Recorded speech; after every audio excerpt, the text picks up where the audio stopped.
Oke, selamat sore buat kita semua. Selamat sore buat teman-teman. Udah bisa kita mulai ya. Semoga teman-teman siap dan mempersiapkan diri.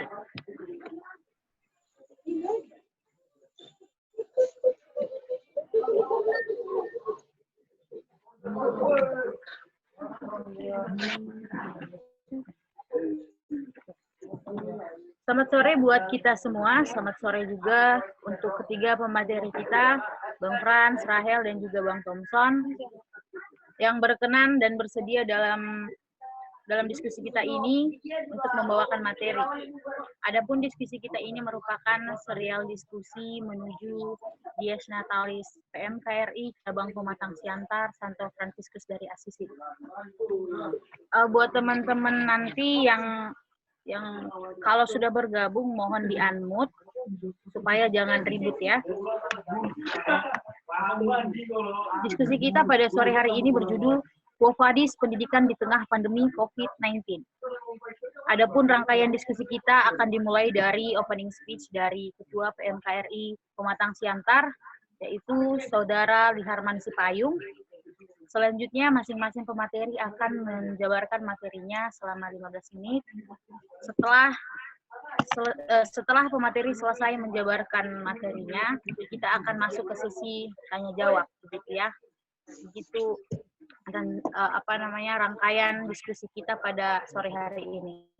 Nah, sebelumnya saya perkenalkan dulu ketiga pemateri kita, yaitu Putri Rahel dari BEM Universitas HKBP Nomensen Pematang Siantar. Halo Rahel. Dan juga Bang Frans dari FAMUD, Forum Aspirasi Mahasiswa Demokrasi, dan pendiri KSPM, Kelompok Studi Pendidikan Merdeka. Halo Bang. Halo. Lalu Bang Thompson Sabungan Silalahi, Magister Pendidikan. Halo Bang Thompson. Waduh, muka Bang Thompson nggak nampak guys. Halo Bang Thompson. Oke. Langsung saja kepada Ketua PMKRI Cabang Pematang Siantar, Saudara Liharman Sipayung, untuk memberikan opening speech pada diskusi kita sore hari ini. Baik.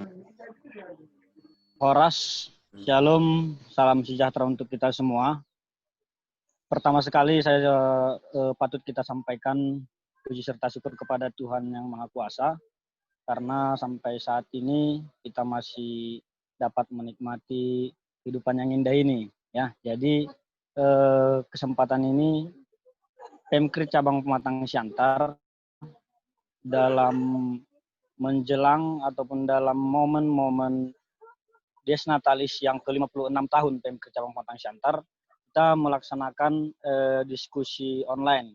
Ya, jadi pada kesempatan ini topik yang kita ambil yaitu terkait tentang pendidikan, Quo Vadis Pendidikan di Tengah Pandemi COVID-19.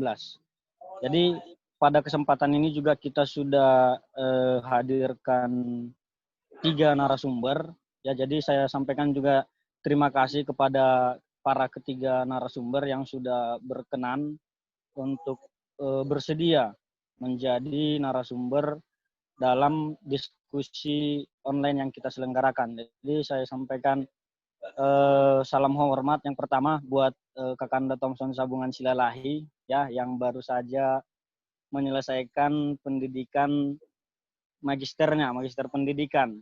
Jadi mungkin nanti abang ini bisa sampaikan terkait tentang pendidikan, karena bisa kita ketahui bersama bahwasannya pendidikan ini adalah salah satu yang sangat hal yang penting. Jadi kita melihat di tengah pandemi ini gambaran pendidikan sudah agak mulai tidak seperti biasanya, atau bahkan bisa kita katakan mengalami degradasi seperti itu. Jadi mungkin nanti dari Bang Thompson bisa sampaikan kira-kira bagaimana pola pendidikan yang tepat di tengah pandemi dan gambaran secara umum. Jadi yang kedua ada juga narasumber kita dari Ketua BEM Universitas HKBP Nomensen ya, Saudari Putri Rahel. Terima kasih sudah bersedia untuk menjadi narasumber. Mungkin juga bisa nanti menyampaikan dari sisi pandangan mahasiswa ya, yang juga sejauh ini masih menjalani kuliah online seperti itu. Mungkin bisa nanti disampaikan gimana gambarannya, gimana kendalanya, ataupun tantangannya ya. Yang terakhir saya sapa ini ada Bang Fransi Payung ya. Salam hormat Bang. Kita bisa lihat bersama, kita ikuti melalui media sosial ya. Abang ini adalah seorang guru yang sangat-sangat langsung terjun aktif ke lapangan, langsung menyapa murid-murid ke lapangan seperti itu, langsung mengajar tatap muka. Ya, kira-kira kita juga pada kesempatan ini dalam diskusi ini sangat berharap pengalaman ataupun gambaran dari Bang Frans ya terkait tentang bagaimana pendidikan saat ini, bagaimana sejauh ini efektifkah atau tidak seperti itu. Jadi kembali lagi saya mengucapkan terima kasih kepada seluruh partisipan yang sudah berkenan mengikuti diskusi ini. Kiranya dalam perdiskusian ini kita dapat nanti melahirkan poin-poin yang kita bilang penting, yang kemudian juga selain menambah wawasan kita bisa kita suarakan seperti itu. Mungkin itu yang bisa dapat saya sampaikan, Ibu Moderator. Terima kasih untuk semuanya. Salam hormat. Terima kasih. Saya kembalikan. Oke, terima kasih kepada Ketua PMKRI Cabang Pematang Siantar, Saudara Lihatman, sudah memberikan opening speech. Oke, langsung saja kita masuk ke penyampaian materinya kepada pemateri kita. Dan oleh karena itu, kita sudah kehadiran 3 pemateri pada diskusi kita sore hari ini. Pemateri ini berasal dari berbagai sektor, maka perlu rasanya kita mengelaborasi pemikiran mereka sehingga kita akan paham bagaimana pendidikan di tengah pandemi COVID-19. Begitu kira-kira. Nah, langsung saja untuk menyampaikan materinya kepada Saudari Putri Rahel, kami persilahkan. Selamat sore semuanya. Kenalin, nama aku Putri Rahel. Jadi sejauh ini masih menjabat sebagai Ketua BEM Universitas HKBP Nomensen Pematang Siantar. Sebenarnya harusnya menjabatnya sudah selesai, tapi karena adanya pandemi, jadi berlanjutlah masa jabatannya. Nah, sebenarnya nggak terlalu signifikan mau cerita materi bla bla dan segala macam, tapi sama kayak yang Kak Emi bilang, kalau Rahel sebagai mahasiswa yang ngerasain langsung tentang adanya wabah dari COVID-19 ini sih nggak terlalu berat, maksudnya fine-fine aja, tapi di sisi lain kalau sebagai tempat teman-teman ngasih aspirasi dan pendapat dan lain-lain itu harus ngerti kalau misalnya mereka ada di titik yang saya nggak bisa nih Hel gitu.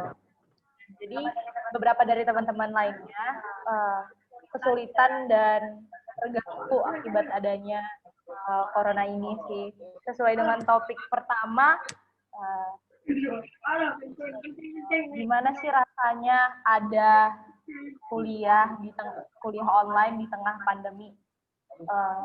Gak enak ya kalau sejauh ini jadi anak kuliahan tuh feelingnya ketemu teman-teman, terus tatap muka langsung sama dosen atau dapat ilmu lah gitu dari dosen langsung, atau bisa bercengkrama sama teman-teman yang lainnya.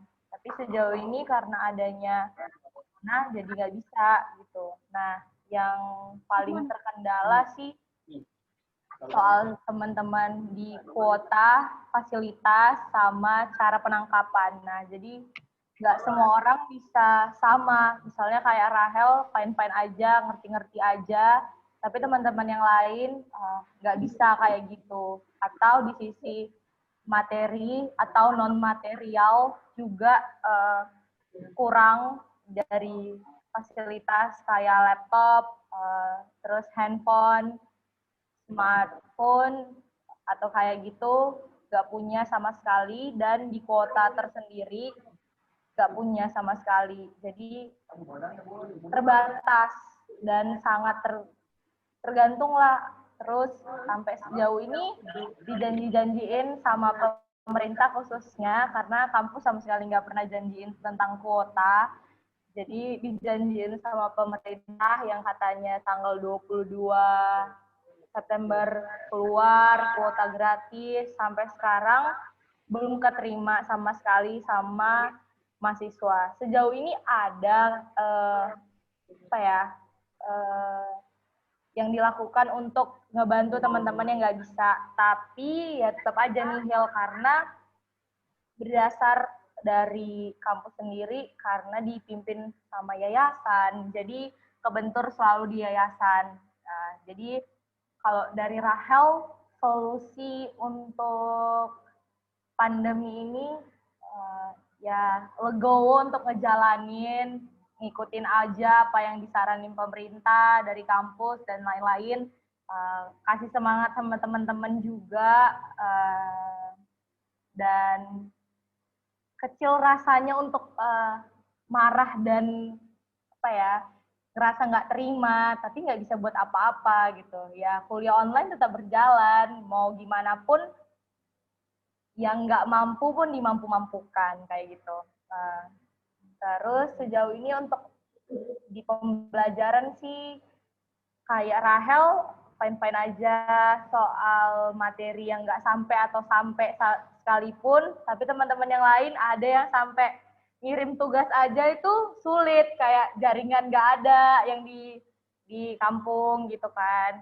Kalau Rahel yang di Pematang Siantar kayak fine-fine aja, bisa berbagi sama teman-teman yang lain. Tapi untuk teman-teman yang notabene kampungnya itu jauh dari kota atau jaringan susah, itu sangat nggak ngebantu sih gitu. Kalau Rahel kayaknya segitu aja deh. Oke, jadi kira-kira kalau maksudnya bagaimana nih kesiapan mahasiswa atau siswa, yang artinya bagaimana kolaborasi kampus dan mahasiswa di tengah pandemi COVID-19. Tadi Rahel belum sampaikan. Itu kira-kira bagaimana?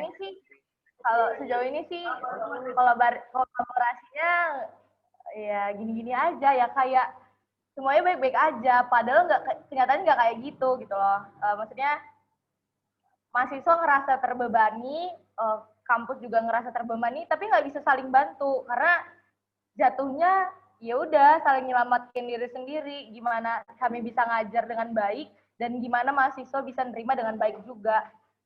Upaya-upayanya udah dilakuin, tapi tetap aja. Jadi menurut aku pribadi, kolaborasi yang diharapkan harusnya bisa tercapai ke mahasiswa pun maupun pengajar nggak ada sama sekali.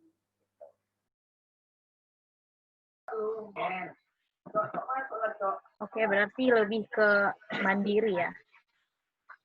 Mahasiswa guru dosennya begitu ya.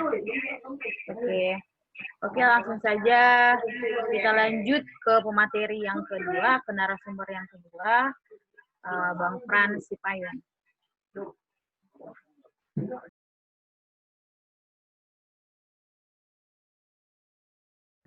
Sore Bang. Moderator yang sudah memberikan kesempatan buat kita, dan salam hormat juga buat senior saya, Bang Thomson Silalai, dan terima kasih juga buat Ketua PMKRI Koordinator Center Liarman Sipayung, dan terima kasih juga buat adik saya Putri selaku Ketua BEMU di Universitas AKB Fenomen Siantar, dan yang saya hormati juga teman-teman peserta yang sudah ikut bergabung di sini.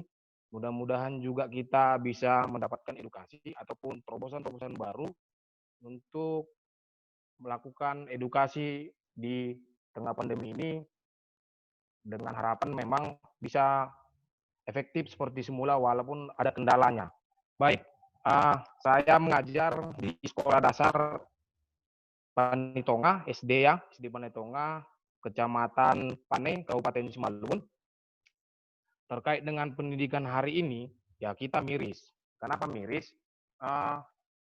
Awalnya aku berangkat dari sekolah, disarankan oleh kepala sekolah itu untuk melakukan daring. Ternyata ketika aku investigasi ke anak-anak untuk menyampaikan minta nomor handphone, ternyata itu tidak punya mereka. Tidak punya nomor handphone. Nah, di sini kan kesulitan. Lalu kepala sekolah menyampaikan juga untuk tidak melakukan tatap muka. Nah, dari situ kita harus siap mengambil risiko. Bagi guru yang sudah berprinsip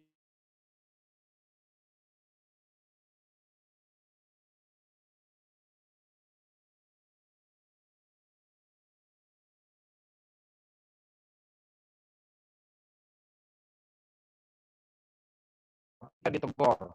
Nah, di situ juga memang ada beberapa poin yang kukutip ketika kami pertemuan. Terlalu berani Bapak melakukan pertemuan ini, sementara ini akan mengakibatkan korban. Nah, tapi dari situ juga aku pernah sampaikan kepada Kapolsek dan Dinas Kesehatan, ya kita memang takut dalam persoalan ini. Tapi kalau kita nggak siap dalam mengambil risiko, ini akan sulit. Nah, bagaimana pendidikan hari ini apabila anak-anak tidak memiliki handphone, bagaimana cara penyampaiannya? Nah, di situ juga kita kembali juga kemarin kita ambil kebijakan. Sudahlah, mungkin aku juga harus ngambil kebijakan yang turun ke desa untuk mencari tahu siswa-siswaku di daerah mana aja.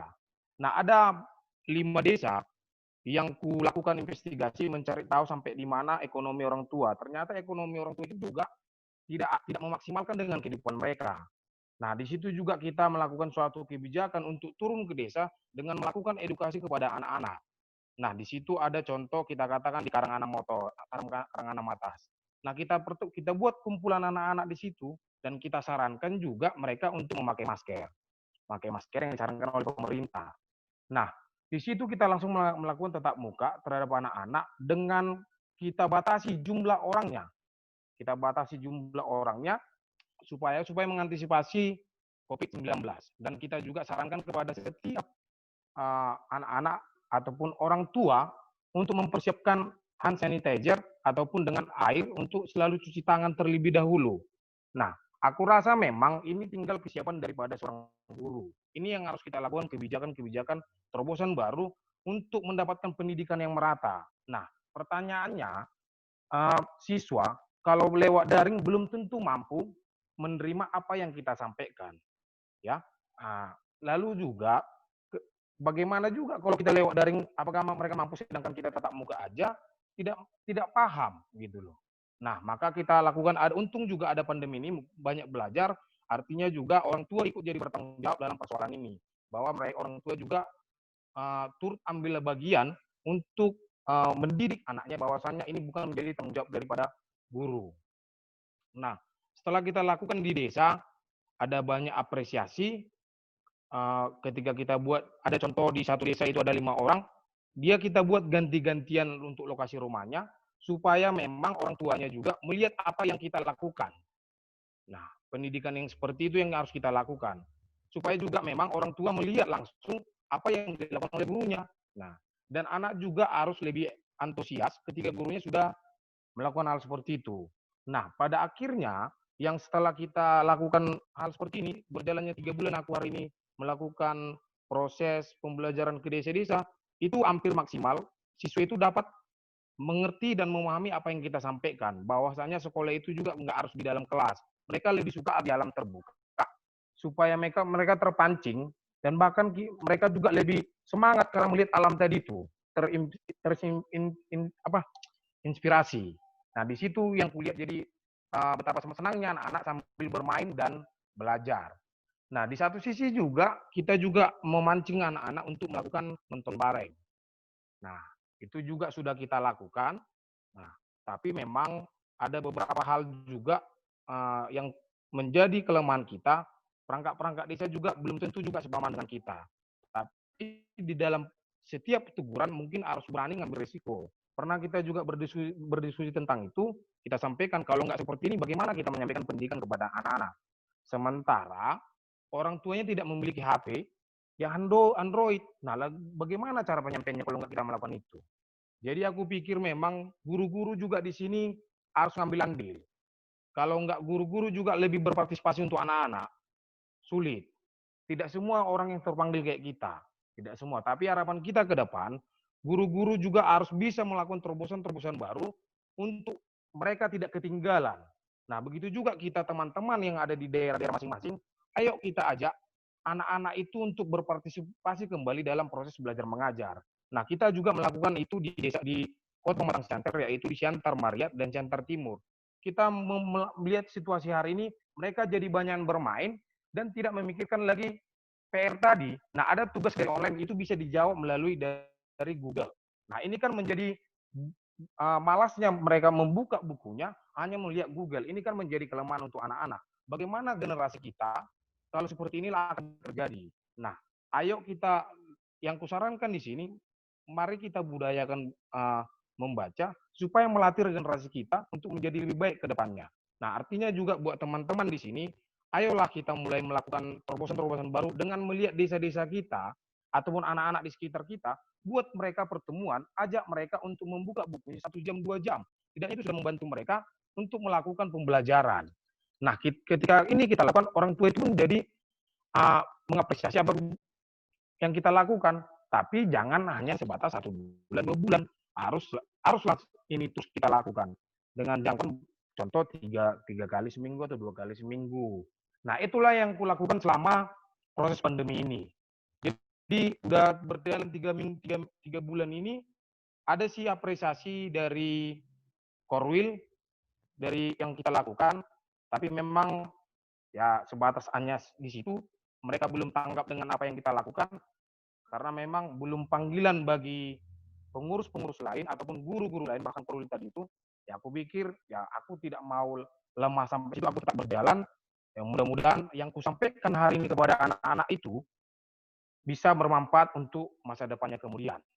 Nah, di situ juga kita juga bukan hanya sekolah kita, anak-anak kita yang kita ajarkan, tapi juga sekolah yang ada di sekitar Panitonga. Ada 4 SD itu, bagi ada di desa itu beberapa kumpulan anak-anak SD, kita minta untuk mereka membawa buku PR mereka untuk membuka buku-bukunya dan menyempatkan waktunya 1 jam, 2 jam supaya mau menggali bukunya. Itulah yang kita lakukan kebijakan-kebijakannya. Nah, satu sisi memang sulit kita lakukan karena yang ini mengakibatkan risiko. Ada beberapa juga anak dari beberapa orang tua yang polisi itu selalu protes dengan kita. Kenapa berani melakukan hal ini? Jadi aku bilang sama dia, kalau bapak juga tidak siap memberikan anaknya ke sini, jangan dipaksa. Boleh kita lewat daring, tapi jangan paksakan. Nanti apa yang disampaikan dalam daring itu bisa dipahami dia. Nah, kenapa juga kita sampaikan seperti itu? Supaya dia paham dengan situasi hari ini, gitu. Setidaknya kita sudah melakukan terobosan baru, walaupun mengakibatkan yang fatal, tapi setidaknya kita harus menjaga diri. Dan yang kutakutkan hanya aku saja. Karena apa? Aku yang kesana kemari dari Siantar, Panitonga, dan berganti-ganti teman, makanya kita selalu siapkan hand sanitizer dan pakai masker dan sarung tangan. Itu selalu kita utamakan terlebih dahulu untuk mengantisipasi pencegahan COVID-19. Nah, itulah mungkin yang bisa kita sampaikan.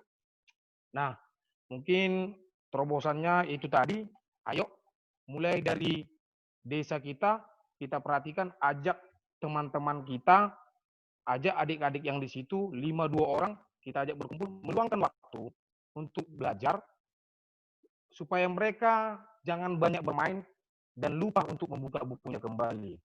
Karena media elektronik ini sekarang sudah semakin bodoh karena tidak dikuasai. Dan sehingga juga anak-anak kebanyakan main game. Ini yang harus kita sampaikan kepada mereka, semua mereka juga paham dan tidak lagi larut di situ. Mungkin itu yang bisa saya sampaikan. Mungkin nanti di pertanyaan mungkin akan lebih dalam. Saya kembalikan kepada moderator. Oke, terima kasih Bang.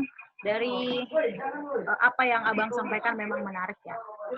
Dan pastinya pemerintah harus mampu melihat permasalahan yang ada di masyarakat, baik itu masyarakat pedesaan, pertengahan maupun perkotaan begitu ya. Yang artinya ya harus menyiapkan konsep yang general dalam hal penanganan pendidikan di tengah pandemi begitu. Nah, pendidikan di tengah pandemi COVID-19 juga menjadi ujian seperti yang Abang sampaikan tadi, menjadi ujian kepada tenaga pendidik. Bagaimana kesiapan mereka berkolaborasi dengan sistem jaringan dan segala aplikasi-aplikasi yang turut membantu kita di tengah revolusi industri 4.0 begitu. Nanti mungkin banyak pertanyaan dari kawan-kawan. Sebelum masuk ke pertanyaan, kita masuk ke pemateri yang ketiga dulu, yaitu Bang Thompson Silalahi. Kami persilakan, Bang. Baik, Ibu Ebi, teman-teman semua. Terima kasih sudah mempercayakan saya untuk mendiskusikan hal yang sangat pelik ya. Dari Bang Frans dan Kak Putri tadi, kita sebenarnya udah bisa tarik kesimpulan bahwa yang pertama, bahkan mahasiswa itu mengalami kesulitan dalam melaksanakan kuliah jarak jauh. Apalagi adik-adik kita yang masih PAUD dan SD yang belum bisa mandiri dan harus dikasih arahan oleh orang tua. Itu yang pertama. Yang kedua, setidaknya COVID sudah membuka tabir sebenarnya. Tabir apa? Bahwa ternyata memang orang Indonesia banyak yang miskin. Jadi standar kemiskinan yang dibuat oleh pemerintah Indonesia selama ini, misalnya kalau sudah punya TV itu nggak miskin lagi, sudah harus berubah nih standar miskinnya ini. Apakah harus punya kuota minimal 2 giga satu hari atau 10 giga atau punya Android atau apa? Karena kebutuhan kita, kebutuhan dasar selain air, udara, dan tanah itu, dan makan itu sudah bergeser menjadi kebutuhan paket data internet karena kita butuh untuk bersosialisasi, karena kita dipaksa untuk jaga jarak gara-gara untuk menghindari penyebaran virus ini. Maka memang kita mahasiswa juga harus sadar bahwa selama ini ternyata kebutuhan dasar kita itu sudah nggak terpenuhi. Misalkan saja dulu saya di SMP negeri itu yang lumayan bagus lah dibanding SMP negeri yang swasta ya. Pun itu toiletnya begitulah, mau kencing aja kita susah gitu kan. Akhirnya sekarang kita tiba-tiba didatangi corona, yang akhirnya memaksa kita harus cuci tangan gitu. Kalau dulu kencing aja susah, ini kita harus dipaksa cuci tangan pakai sabun dengan berapa menit gitu. Jadi memang selama ini kita terlalu nyaman dengan hal-hal yang tidak baik itu. Maka kita udah bisa melihat bahwa kita kebutuhan dasar kita itu udah nggak dipenuhi gitu. Siapa yang memenuhi? Harusnya pemerintah, karena kita bernegara ini ya yang memerintah kan pemerintah. Mau tidak mau. Kemudian kita akhirnya disadarkan bahwa kehadiran teknologi tidak bisa lagi dihindari. Artinya guru-guru, siswa, mahasiswa, pemerintah pun sudah lagi jangan lagi menyangkal kehadiran digital itu. Karena mau tidak mau artificial intelligence sudah berkembang sangat pesat. Namun mindset kita yang masih tradisional sulit mengimbangi itu. Maka mulai dari sekarang dengan kehadiran COVID, kita harus berubah mindset. Ini juga saya kira di satu sisi itu baik. Kenapa? Karena misalnya kalau di Vincent harus offline untuk menyelesaikan skripsi misalnya untuk tatap muka dengan dosen, kita sudah bisa hanya kirim lewat email gitu. Jadi tidak lagi dicoret di kertas gitu kan, akan membuang kertas banyak. Dan ini juga sebenarnya harus menyadarkan kita bahwa ternyata selama ini kita sudah mengaminkan hal-hal yang kurang baik untuk lingkungan. Boros dengan kertas segala macam. Belum lagi tinta ya. Itu kalau kertas yang sudah diprint dengan tinta itu kan dibuang, tintanya kan akhirnya mencemari air lagi. Di proses awalnya kita sudah menebang pohon untuk membuat kertas, setelah itu juga jadi limbah gitu. Jadi ini juga sudah bisa harusnya mengubah mindset kampus yang dulunya harus datang tatap muka untuk bimbingan skripsi atau harus print, bab 1 print, bab 2 print, bab 3 print. Kita harus bisa mengubah itu. Akhirnya kita harus dipaksa untuk, oh ternyata bisa dengan lewat email aja, tinggal kasih komen mana yang salah, mana yang benar, tinggal di highlight. Jadi sebenarnya hal-hal ini harusnya kalau kita ambil sisi positifnya itu. Tadi kan Putri dan Bang Frans kan sudah menyoroti di hal-hal negatif. Kita berusaha untuk ambil positif. Jadi apalagi ya? Ini masih sebenarnya COVID ini kan masalah gimana ya? Kalau kita bilang solusinya apa? Kalau dari saya sebenarnya selain media yang berubah, sebenarnya kan hanya media aja yang berubah dari offline ke online gitu kan. Dari yang dulunya tatap muka, akhirnya kita pakai device begini kan, HP atau laptop dengan menggunakan data gitu. Nah, permasalahan mungkin lebih pada bagaimana metodologi, kiat-kiat mengajar dari guru itu mungkin yang beberapa bulan ini dengan kehadiran COVID kan sebenarnya yang kita lakukan itu kan hanya mentransfer apa yang sudah kita punya, metodologi yang sudah kita punya ke dalam dunia maya itu. Jadi belum ada sebenarnya hal yang cukup membanggakan dari kejadian COVID ini. Artinya kita hanya sekedar menerangkan di ruang tulis, di record, kemudian ditampilkan oleh siswa. Jadi ini mungkin PR kita dari metode belajar. Saya lebih sepakat tadi Bang Frans yang buat kelompok kecil, kemudian diajari atau dipaksa misalnya untuk baca buku sejam 2 jam. Karena selama ini kan kita nggak pernah dipaksa untuk baca gitu. Ataupun kalau dipaksa hanya baca buku-buku tertentu gitu. Jadi tidak bebas siswanya untuk membaca apa saja. Jadi kalau saya kurang berurut ya, kurang sistematis sebenarnya apa yang saya sampaikan, dan mudah-mudahan teman-teman bisa tangkap apa yang saya maksud. Apalagi ya, nah itu saya kira apa solusinya? Saya kira ya minimal kita sadar bahwa hidup bersih itu ya harus cuci tangan dengan sabun, harus bagaimana? Kalau dulu saya kalau Emi ingat kita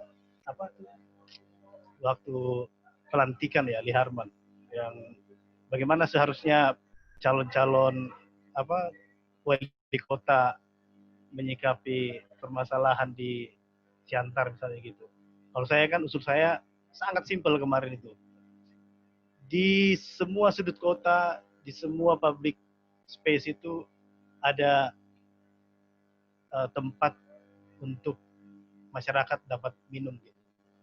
Agar nggak beli uang gitu kan. Akhirnya botol lagi kan, plastik lagi. Dan tiba-tiba memang langsung dipaksa untuk kita di semua tempat publik itu akhirnya cuci tangan. Jadi bukan untuk minum, malah untuk cuci tangan. Nah, itu sebenarnya yang sangat perlu ya. Apalagi kita mau pilkada kan. Mungkin teman-teman yang ada di sana sebentar bisa usulkan hal-hal yang sederhana tapi sangat mendasar menurut saya. Kenapa pendidikan kita begini-begini saja? Kemarin kami diskusi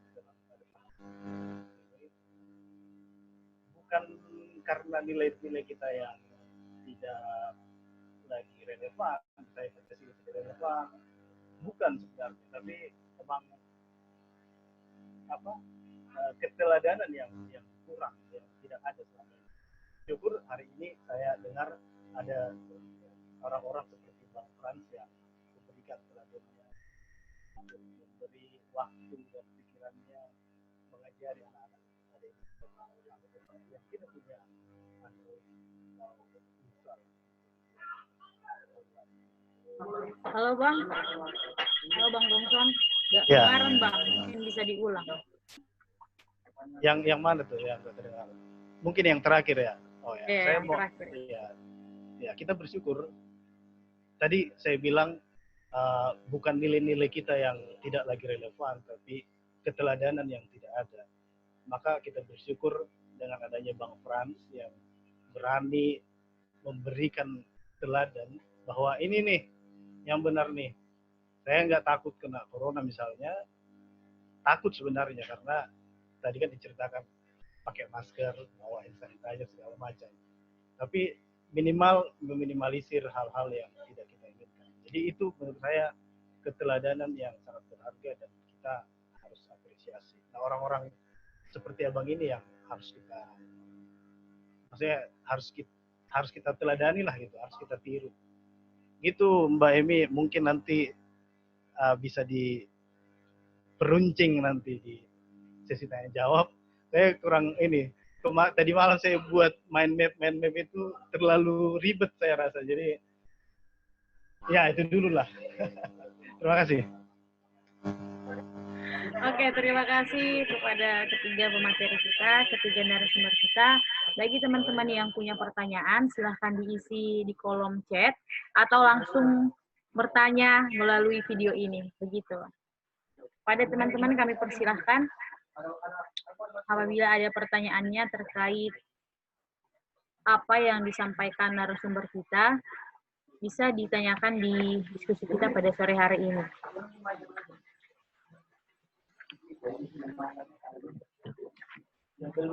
Tapi menurutku pada dasarnya tidak ada yang berubah di sistem pendidikan kita. Maksudnya di sistem pendidikan di tengah pandemi. Tapi yang berubah itu adalah pola pendekatan dalam hal menerapkan nilai-nilai pendidikan yang mudah. Maksudnya dan mudah diterima oleh para siswa, baik juga mahasiswa begitu.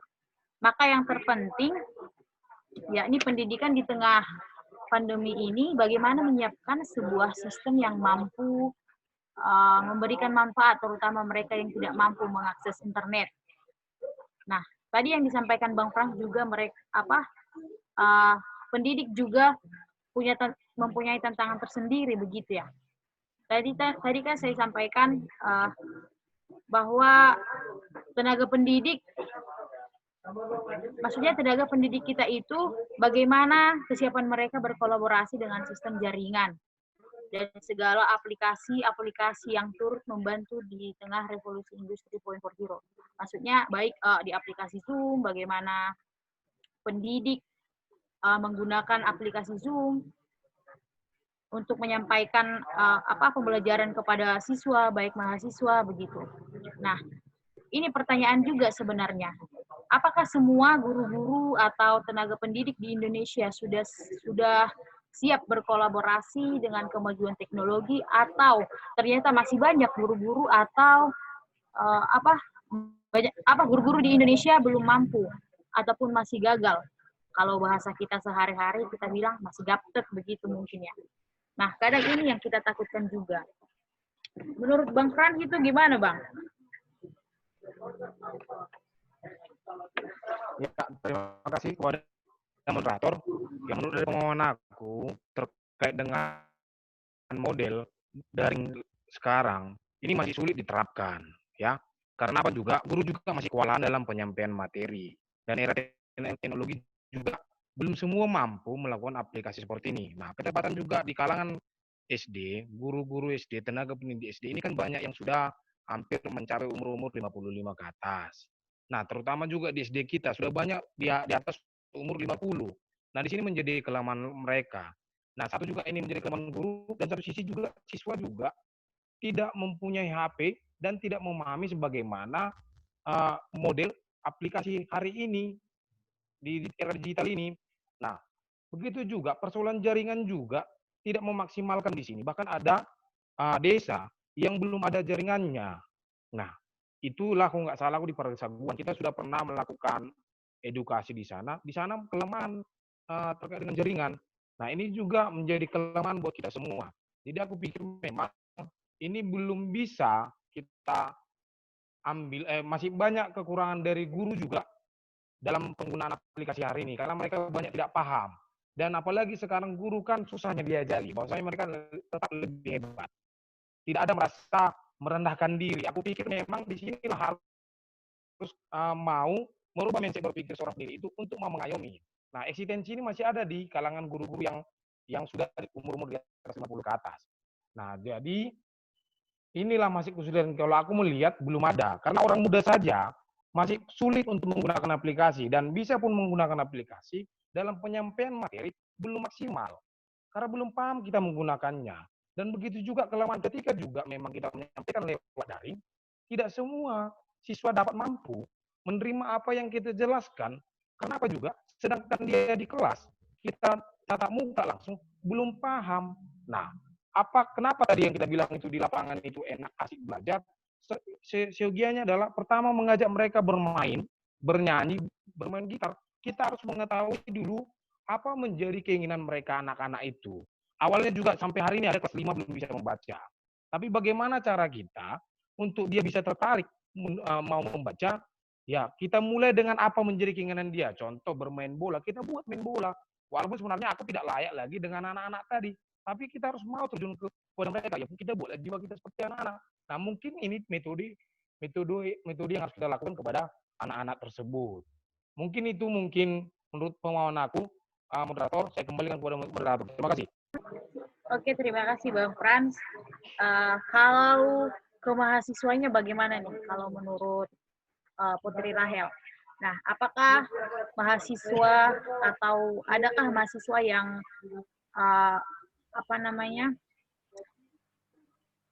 menyatakan keluhannya kepada BEM Universitas, kepada Rahel, bahwasanya rupanya guru-guru kita, rupanya dosen-dosen kita itu pakai email pun belum bisa begitu, atau gaptek istilahnya. Nah, bagaimana nih mahasiswa, terkhususnya buat Putri Rahel nih, menanggapi begitu hal yang begitu? Iya, makasih buat pertanyaannya. Nah, yang paling pertama itu sebenarnya kalau dibandingkan dengan kampus lain, universitas lain itu kampus yang saya sedang jalani perkuliahan sama kampus yang saya lihat dari teman-teman saya yang di luar Sumatera ataupun di dalam Sumatera sangat jauh. Maksudnya sangat jauh, kayak mereka udah pakai via Zoom untuk si dosen sendiri memberikan materi.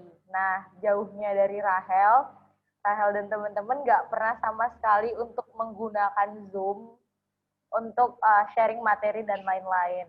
Nah, yang paling gawat lagi, paling sederhana tuh pakai WA atau Google Classroom. Nah, penggunaan Google Classroom juga sangat terbatas.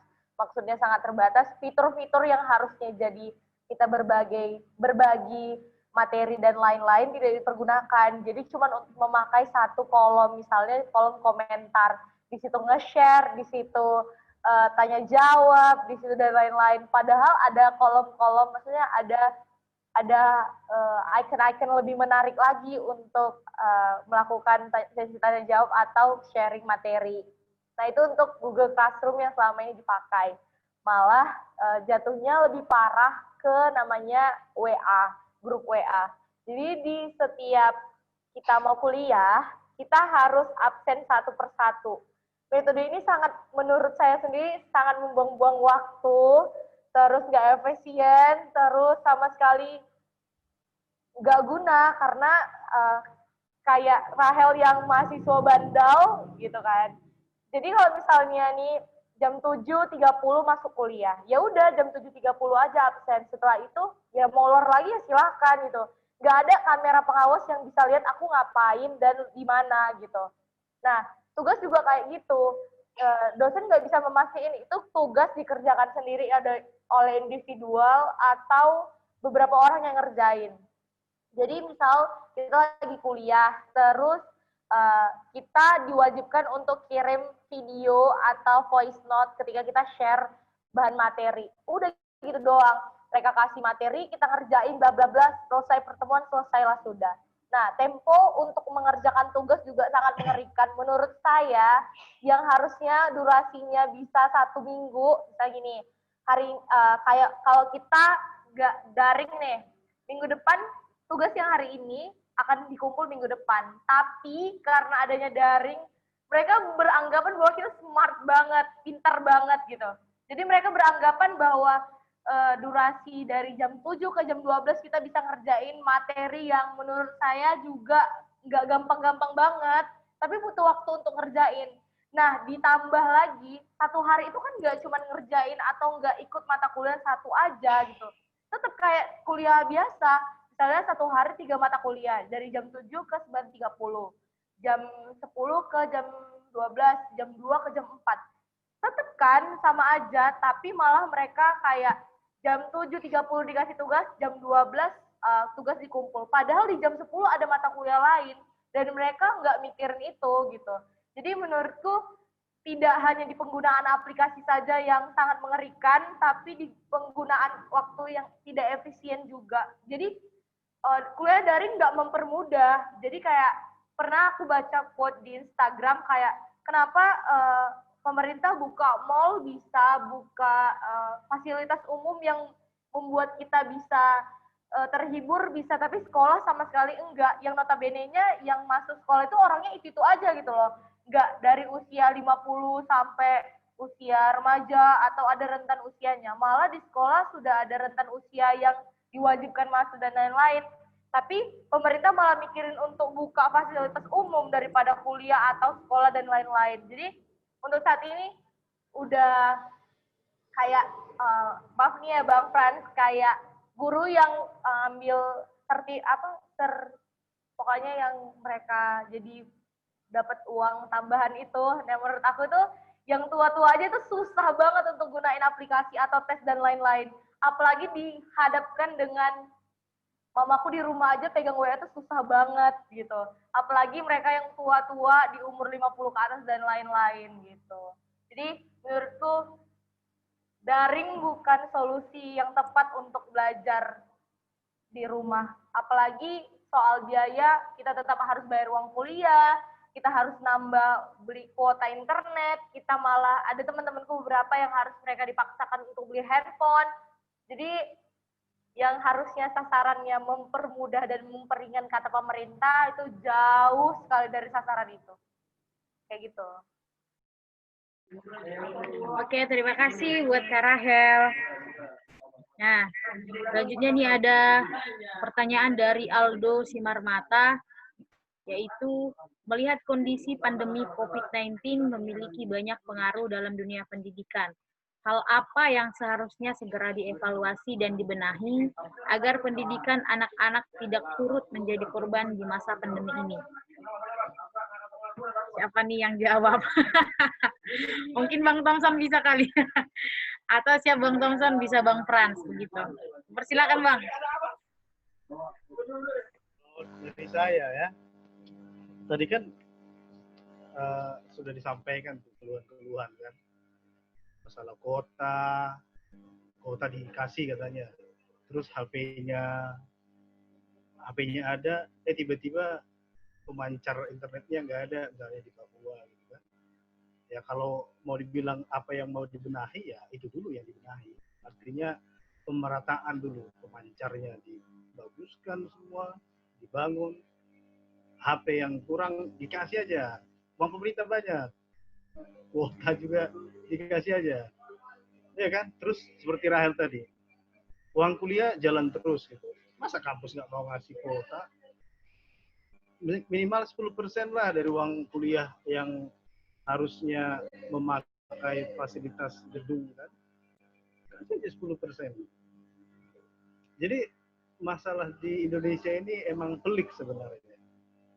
Pelik dan pelit. Jadi banyak yang kemaruk manusianya. Jadi begitu. Akhirnya masalah yang tidak jadi masalah gitu. Begitu Mbak Emi. Oh, gambaran lagi satu, misalnya di Jerman kemarin baru-baru COVID. Pemerintahnya tidak hanya Jerman, banyak negara Eropa. Terus kalau di Asia itu yang saya tahu Jepang ya, semua mahasiswa justru dikasih uang santunan gitu. Malah dikasih sebesar UMR satu orang siswanya gitu. Pertanyaannya apakah Indonesia mampu atau tidak? Ya saya kira kalaupun nggak ngasih ya jangan minta uang kuliah aja gitu. Ya kan? Itu aja sih perbedaannya. Makasih Bu Emi. Oke, berarti yang perlu dievaluasi itu adalah pemeretaan, begitu ya Bang? Oke, ada lagi nih, Dian Sani, aku mau nanya. Oke, Dian Sani dipersilahkan, silakan bertanya, Dek.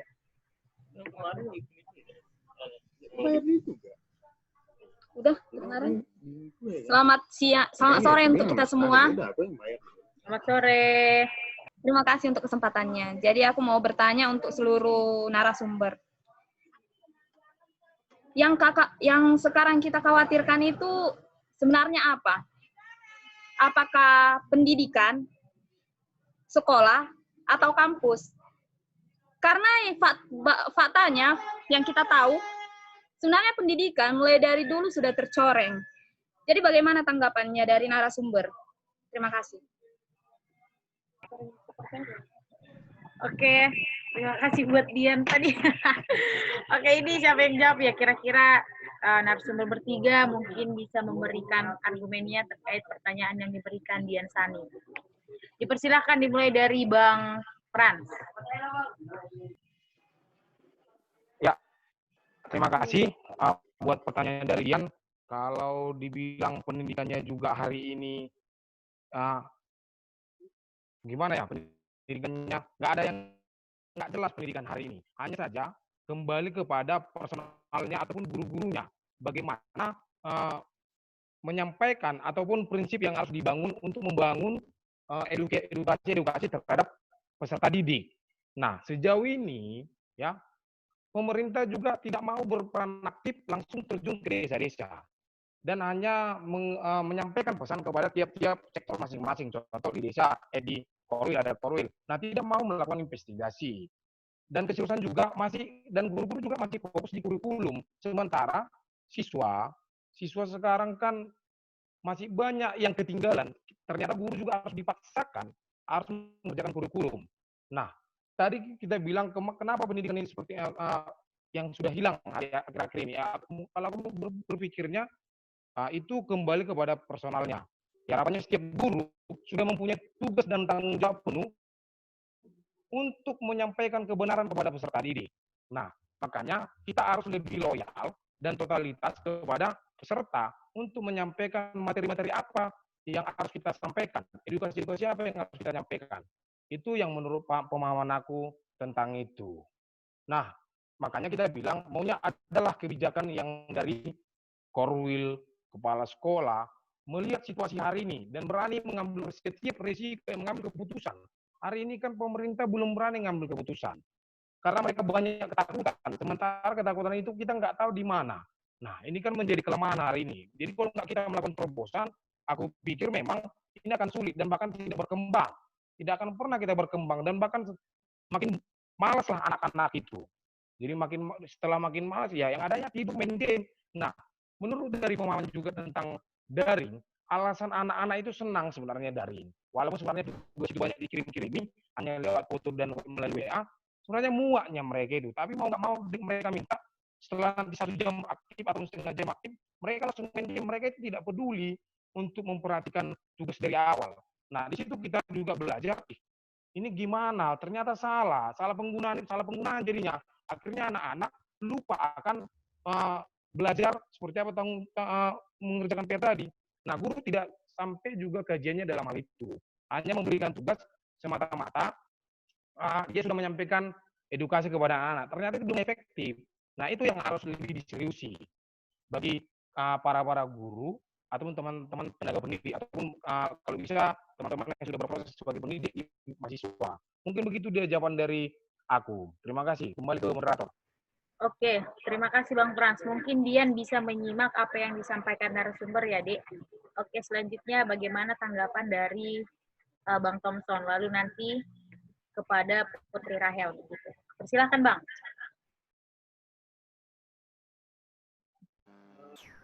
Ya, baik. Ini pertanyaan sebenarnya apa sih? Gak ngerti ya. Si Dian merasa itu tidak masalah, ya kan? Dan ya, kalau yang saya tangkap dari Dian, sebenarnya masalahnya tidak ada. Hanya masalah perpindahan media, gitu kan? Dari offline ke online. Si Jack Delosa, tadi malam saya nonton di YouTube, dia pegiat pendidikan di Australia, masih muda. Dia bilang gini, sebenarnya manusia itu orang yang suka belajar, orang yang kepo, yang penasaran. Artinya manusia itu pengen tahu segala hal, dan itu menurut saya sangat benar. Maka kenapa manusia satu-satunya ciptaan yang bisa menguasai dunia. Padahal secara energi atau kekuatan dia lemah gitu ya, dibanding dengan kerbau. Dan karena memang ada apa ya, curiosity itu tadi, penasaran dalam dirinya. Tapi mengapa misalnya siswa sekarang jadi malas gitu ya, tidak suka belajar gitu? Itu ini saya mengcopy pendapat dia ya. Itu karena memang sistem pendidikan kita yang menjadikan itu semua, sehingga anak-anak jadi malas belajar. Jadi seperti yang Bang Frans bilang tadi, sistem pendidikan kita tidak memberikan keleluasaan bagi siswa untuk memilih apa yang mau dia pelajari. Dikasih semua sama, diseragamkan semua. Atau mungkin hanya belajar, tapi tidak tersistem dengan baik. Misalnya istirahat yang efektif itu berapa jam, atau belajar yang efektif itu berapa jam kemudian istirahat. Gak pernah digerakkan gitu. Belajar 3 jam monoton, akhirnya orang jadi malas gitu. Anak-anak kan nggak suka yang monoton begitu. Jadi sangat ini kompleks ya. Belum lagi di masalah gurunya. Kalau saya itu sistem pendidikan kita yang berubahkan untuk pilih apa yang mau dia pelajari. Jadi semua siswa harus belajar misalnya matematika, sejarah, atau semualah yang ada di kurikulum. Mungkin itu, tapi saya kan tadi hanya mengutip dari si Jack Delosa itu. Ibu Emi, terima kasih. Oke, thank you Bang. Selanjutnya nih untuk Rahel, gimana nih menurut Rahel apa yang harus kita khawatirkan? Pendidikan, sekolah, ataupun kampus? Karena sebelum pandemi pun pendidikan udah raut runut. Begitu tadi pertanyaan dari Dian Sani. Gimana? Berikan argumen tentang pertanyaan ini. Persilahkan Putri Rahel. Kalau menurut Rahel, pertanyaan Kak Dian kayak udah tahu jawabannya tapi ngejebak gitu. Tapi jadi Rahel mau coba kasih pandangannya Rahel. Nah, sejauh ini menurut Rahel nggak ada yang salah sama pendidikan, kampus, dan sekolahnya. Tapi balik lagi sama orangnya, yang ngejalanin, yang mendidik, yang ada di dalam sekolah dan kampus itu. Sejauh ini Rahel pernah ketemu orang yang dia tahu benar tapi dia ngelakuin yang salah gitu. Bukan karena pendidikan yang didapatnya salah, bukan karena yang mendidik dia salah, tapi karena orangnya. Maksudnya yang membuat sampai sekarang sistem pendidikan di kota kita, di negara kita hancur karena orang-orangnya gitu. Jadi menurut Rahel, gak ada yang bisa disalahin karena udah terjadi kayak gitu. Nggak ada waktunya buat lihat ke belakang, tapi jadinya yang paling kita khawatirin sekarang itu diri kita sendiri. Kita mau ngebawa kayak Rahel sendiri, jadi sekarang duduk di Fakultas Escape, aku mau jadi pendidik yang macam apa ke depannya, supaya pendidikan nantinya nggak kayak gini lagi, nggak ada lagi kata-kata yang bisa pendidikan kita kok kayak gini gitu.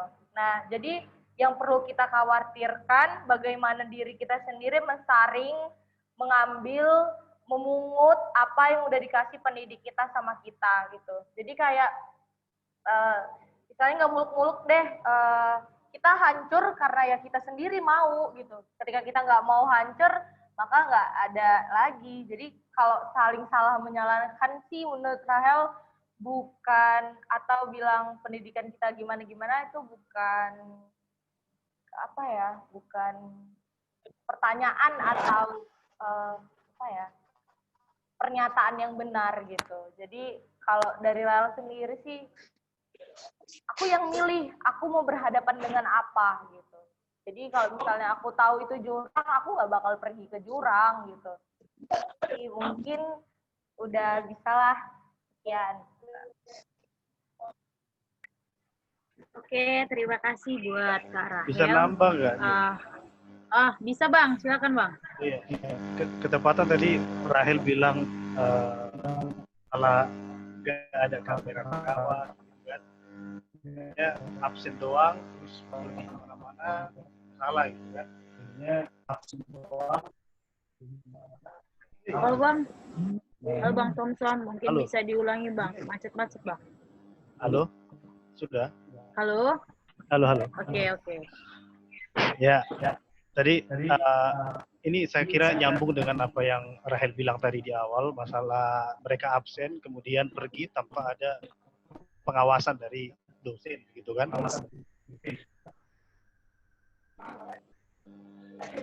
Halo, bisa ya? Dengar Bang, lanjut. Oke. Dengar Bang. Nah, ini kelemahan daring ini. Oke, kita lanjut. Jadi dengan sistem pendidikan kita yang sekarang, misalnya di kampus lah kita bilang ya, kampus sekarang lomba-lomba cari akreditasi, terutama swasta ya. Pengennya akreditasi A semua, tapi mutunya. Nah, ini mungkin salah satu persoalan karena misalnya pengawas datang, tim akreditasi datang ke kampus itu yang disajikan bagus-bagus saja oleh kampus yang sedang dievaluasi. Misalnya ada satu standar agar akreditasinya baik, semua siswa atau mahasiswa yang mendaftar di kampus itu harus lulus misalnya tepat waktu, atau harus lulus lah misalnya, tidak ada yang DO. Itu salah satu standar agar kampus itu dinyatakan sehat, kemudian akreditasinya naik. Akhirnya apa? Mahasiswa yang tidak layak juga lulus, itu diluluskan gitu demi akreditasi. Maka memang akhirnya dosen juga nggak beri sepenuh hati tenaganya untuk mengajar mahasiswa bagaimana dia bisa lulus dengan standar yang tentunya sudah ditetapkan terlebih dahulu oleh kampus masing-masing. Sama seperti di SD, SMP ya, ada KKM-nya gitu. Tapi lulus semua gitu. Padahal ada beberapa mungkin siswa atau mahasiswa yang tidak layak lulus, tapi harus diluluskan demi apa? Agar nanti ketika datang asesor nilainya baik karena tidak ada mahasiswa yang DO. Ini juga menjadi satu masalah sebenarnya di sistem kita. Sistem penilaian peningkatan inilah. Dan makanya saya nggak pernah setuju dengan akreditasi itu.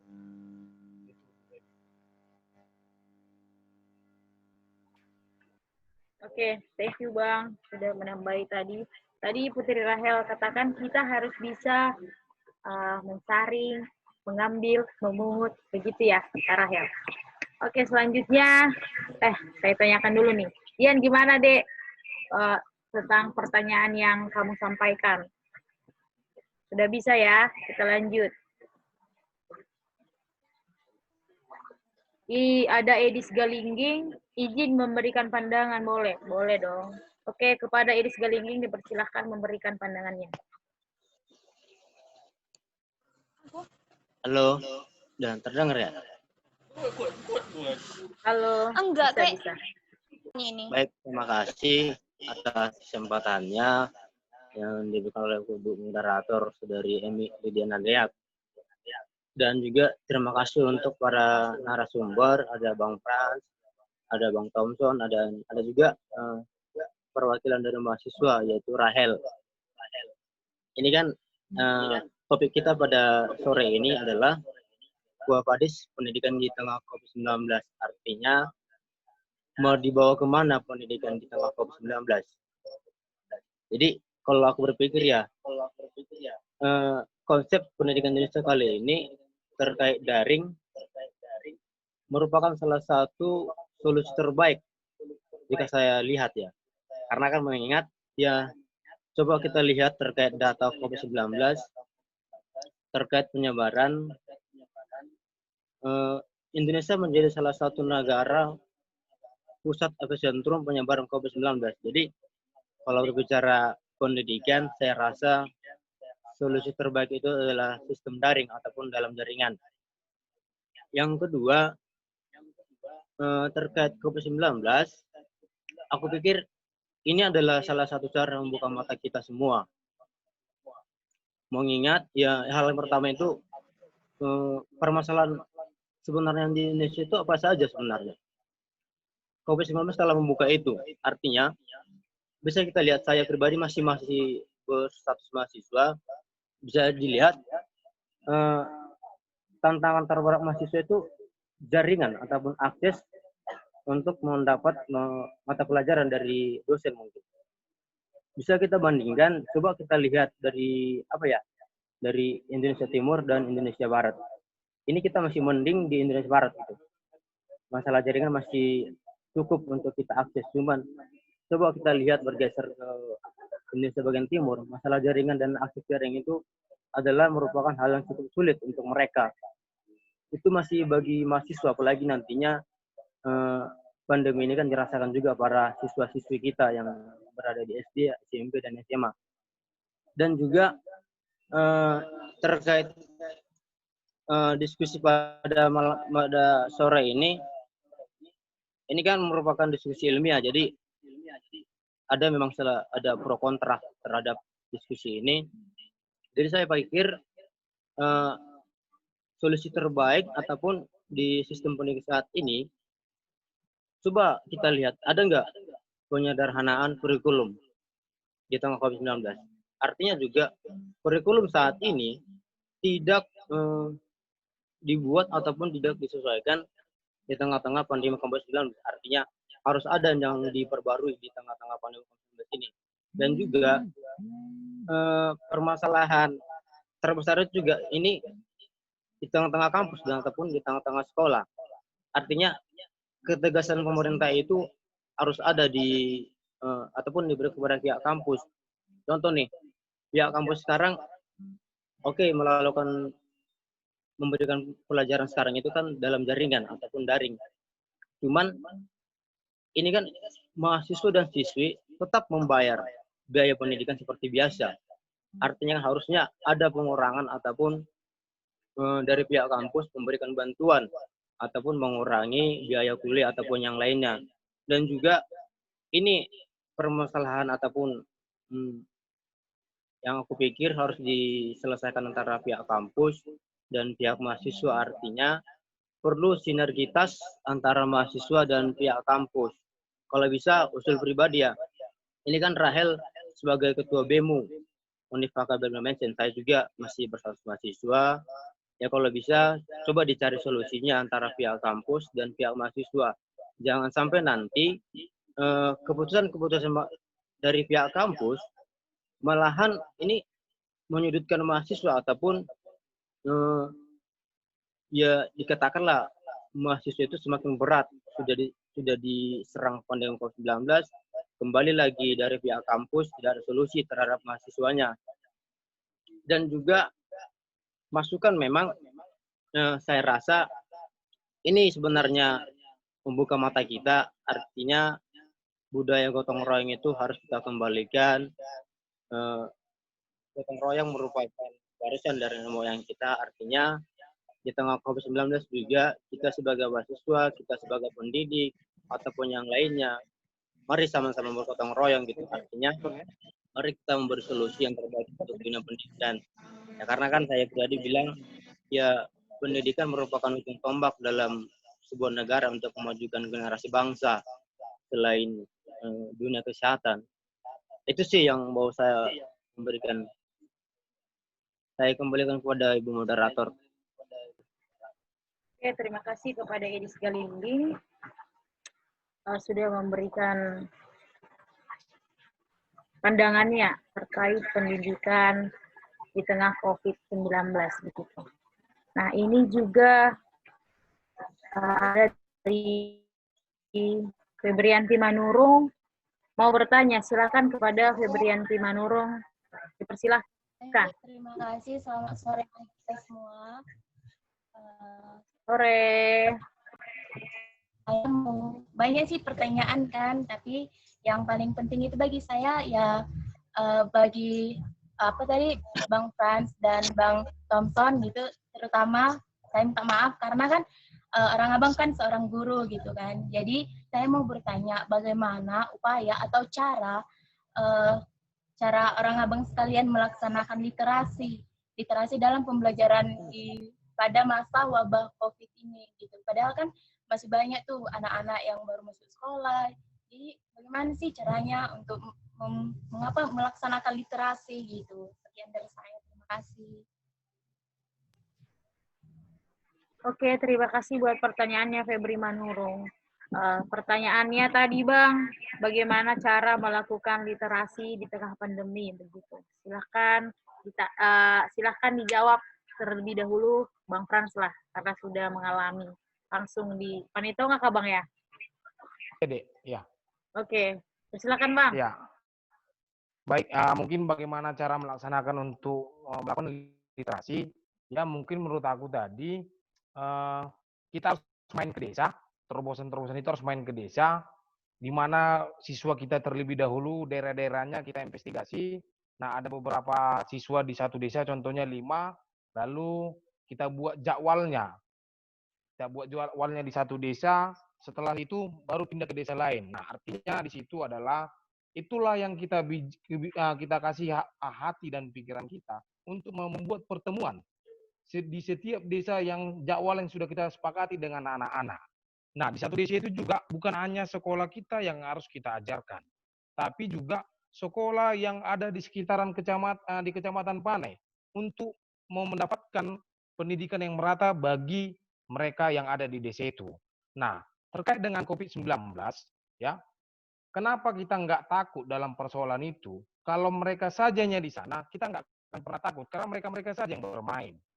Nah, jadi kita buat kebijakan itu dan berani membuat pertemuan itu. Makanya tadi yang aku bilang, aku saja yang kutakutkan. Makanya aku selalu safety dengan anjuran pemerintah, selalu kita lakukan. Dan bahkan juga kita kasih kepada anak-anak untuk memakai yang namanya hand sanitizer. Nah, caranya tadi kita harus berani melakukan terobosan baru yang mampu dan siap dalam tenaga materi dan pemikiran main ke desa-desa. Nah, pertanyaannya kan, mampukah kita di sini Siap nggak kita di sini? Nah, kembali kepada prinsip setiap pendidik ataupun teman-teman yang masih mahasiswa. Aku pikir juga ini bukan menjadi tugas daripada guru. Nah, teman-teman di sini yang ikut dalam berpartisipasi dalam pembahasan hari ini, kita semua bertanggung jawab dalam sistem pendidikan. Bukan hanya karena kita sarjana pendidikan, teman-teman juga baik itu sarjana hukum, karena itu juga berbicara tentang pendidikan. Aku pikir di sini kita harus berani mengambil setiap resiko kebijakan, tapi dengan mematuhi peraturan pemerintah dan perhatikan desa yang ada di sekitar kita. Mungkin juga teman-teman atau kita semua di sini punya waktu sejam 2 jam untuk mengajak adik-adik supaya mau membaca. Nah, kita juga ajak mereka bermain terlebih dahulu untuk merangsang daya pikir mereka. Kalau enggak kita mulai dari bermain, mereka tidak akan mau. Ketika kita ajak mereka belajar, mereka jenuh. Nah, memang hari ini mereka rindu untuk selalu melakukan pertemuan. Kita udah lihat, bahkan orang tua senang kita lakukan. Makanya aku bilang, kebijakan yang kita lakukan sudah ada 2 di Siantar, di Kota Muhammad Siantar, yaitu Kecamatan Siantar Maria dan Siantar Timur. Kita sudah melakukan di 2 kelurahan, dan itu sudah ada apresiasi, walaupun ini masih persoalan bagaimana supaya ini tetap bertahan. Nah, ini kan juga berpengaruh dengan logistik teman-teman yang di daerah. Tapi aku pikir nggak sampai ke situ sepanjang teman-teman yang kita ajak untuk mau melakukan ini, ya karena mereka berdekatan nggak ada angka yang dipikirkan itu, cuman paling spidol. Tapi kita mau berpartisipasi untuk itu. Yang penting mereka mau memberikan hati kepada anak-anak untuk membantu anak-anak ikut mau membaca buku, melatih mereka menulis supaya terbiasa, supaya merubah regenerasi kita ke depan. Kalau nggak dari sekarang kita tanamkan kepada mereka, siapa lagi akan memajukan generasi yang benar ini. Nah, sistem pendidikan ini hari ini sudah banyak menyalahi. Nah, kita yang sadar, kita yang paham dalam persoalan ini, ayo kita benahi mulai dari daerah terdekat kita, mulai dari diri kita, keluarga kita, lingkungan kita. Terlalu banyak juga kita melihat sana-sini, ternyata kita juga tidak melakukan hal itu. Nah, aku pikir sini kita semua bertanggung jawab. Supaya apa? Supaya kita ikut semua mengembangkan dari desa-desa ini, ketika dari hal-hal kecil, ini akan menjadi besar. Nah, terkait dengan penambahan dari si Edi tadi, ada tadi kami sudah pernah diskusi terkait dengan kurikulum, kita sudah sampaikan itu kepada pimpinan sekolah kita, terkait dengan kurikulum. Nah, itu sudah kita sampaikan, hanya saja di dinas itu nggak semua ditampung, setidaknya mereka hanya menerima, nanti kita sarankan. Nah, mudah-mudahan memang ada terobosan-terobosan baru yang kita sampaikan hari ini kepada sekolah, karena kita juga sudah melakukan ini di desa. Mudah-mudahan juga ini menjadi poin bagi tingkat 2 atau dinas pendidikan untuk mengkaji ulang apa yang sudah kita lakukan. Dan di sini yang harus diseriusi oleh pimpinan kepala sekolah, bahkan dinas pendidikan. Mungkin begitulah cara kita untuk melakukan literasi kepada anak-anak. Jadi memang kita harus siap dalam ekonomi, materi, pikiran, dan tenaga. Mungkin itu yang bisa aku tambahi, yang bisa aku jawab. Kembali ke moderator. Terima kasih. Oke, terima kasih Bang. Sangat menarik dan penuh tantangan ya. Ketika kita menjadwalkan dan memberi diri begitu. Oke, langsung saja lagi dijawab Bang Thompson. Katanya tadi Febri menanyakan kepada abang berdua katanya. Oke, lanjut Bang, pada Bang Thompson. Ya, terima kasih pertanyaannya Mbak Febrianti Manurung. Itu saya ada chat pribadi dari chat literasi apa maksudnya. Jadi mudah-mudahan saya nggak salah maksud ya. Maksudnya gimana caranya kita menumbuhkan minat baca siswa atau gimana nih? Karena literasi ini nggak sekedar baca yang saya tahu. Literasi itu bagaimana kita, kalau orang yang literate katanya orang yang bisa memecahkan masalah, yang bisa menjalani baik, bersolusi. Kalau yang saya tahu, yang literate. Nah, itu tadi saya tidak dapat jawaban, tapi saya anggap itu bagaimana cara menumbuh kembangkan minat baca siswa ya. Setuju nggak? Atau itu maksudnya tadi, Febri? Atau gimana? Iya Bang, kayak gitu maksudnya tadi. Kayak gitu ya? Ya, Iya. Kalau Febri sendiri suka baca nggak? ya tergantung Bang, menarik nggak gitu. Kalau nggak menarik ya kadang nggak suka. Oke. Tapi buku apa sekarang yang sedang dibaca? Lebih apa ke novel Bang. Tapi sedang baca atau sedang baca? Nggak sedang baca sih. Sedang, Nggak Bang. Nggak baca sekarang. 1 minggu ini ada baca nggak? 1 minggu ini ya cuman belajar biasa lah Bang, kayak belajar IPA gitu. Ya, artinya gini, gimana kita mau menumbuhkan minat baca orang-orang di sekitar kita kalau kita nggak baca juga gitu. Itu mustahil sebenarnya. Jadi kalau ditanya guru gimana caranya, ya sebisa mungkin guru harus baca. Kalau bisa baca di depan siswanya gitu. Kalau ada siswa datang, Pak Guru katanya, sorry dulu aku lagi baca. Biar dia mikir, oh kenapa sih dia suka baca gitu kan?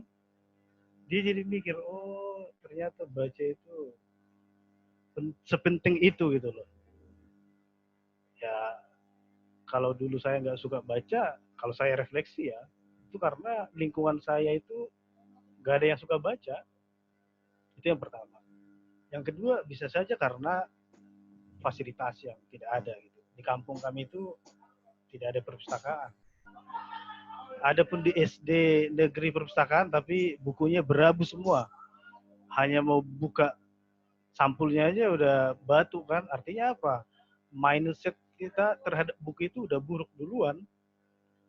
Maka kalau mau menumbuhkan minat baca adik-adik kita bilang ya mungkin mulai dari hal-hal itu dulu kita harus baca dulu sampai dilihat mereka bahwa sepenting itu membaca gitu. Karena kalau nggak kita kasih kesadaran itu, orang nggak akan mau baca gitu loh. Maka pertanyaan Febri Yanti Manur mungkin mau minta solusi gimana caranya biar saya suka baca. Yang saya tangkap. Karena nggak baca kan 1 minggu ini nggak ada baca. Ya, bahkan mahasiswa teman-teman kita susah loh untuk komit baca sesuatu. Padahal kita tahu itu penting, gitu. Tapi kita malas gitu. Jadi dari kemalasan itu mungkin kita bisa tarik kesimpulan lah kenapa siswa kita itu nggak suka baca. Gitu. Kita lihat aja guru-guru kita, berapa guru SD kita yang suka baca. Agak ini ya. Nah itu sih. Dan memang secara data penelitian PISA tahun 2016 kalau nggak salah itu level literasi kita itu di tingkat 2, di level 2. Artinya apa? Jangankan untuk minat baca ya, keinginan untuk baca, tapi memahami satu paragraf aja itu susah gitu. Misalnya ada cerita nih 3 paragraf. Memahami paragraf pertama aja bisa nggak tahu, di reading komprehensif aja kita masih gagap gitu. Bagaimana kita mau misalnya masuk ke tingkat yang critical reading gitu kan? Ya karena di kurikulum kita memang tidak ada critical reading. Gitu. Kita masih di bawah. Maka memang ini terima kasih pertanyaannya sangat ini ya membuka mata kita lagi,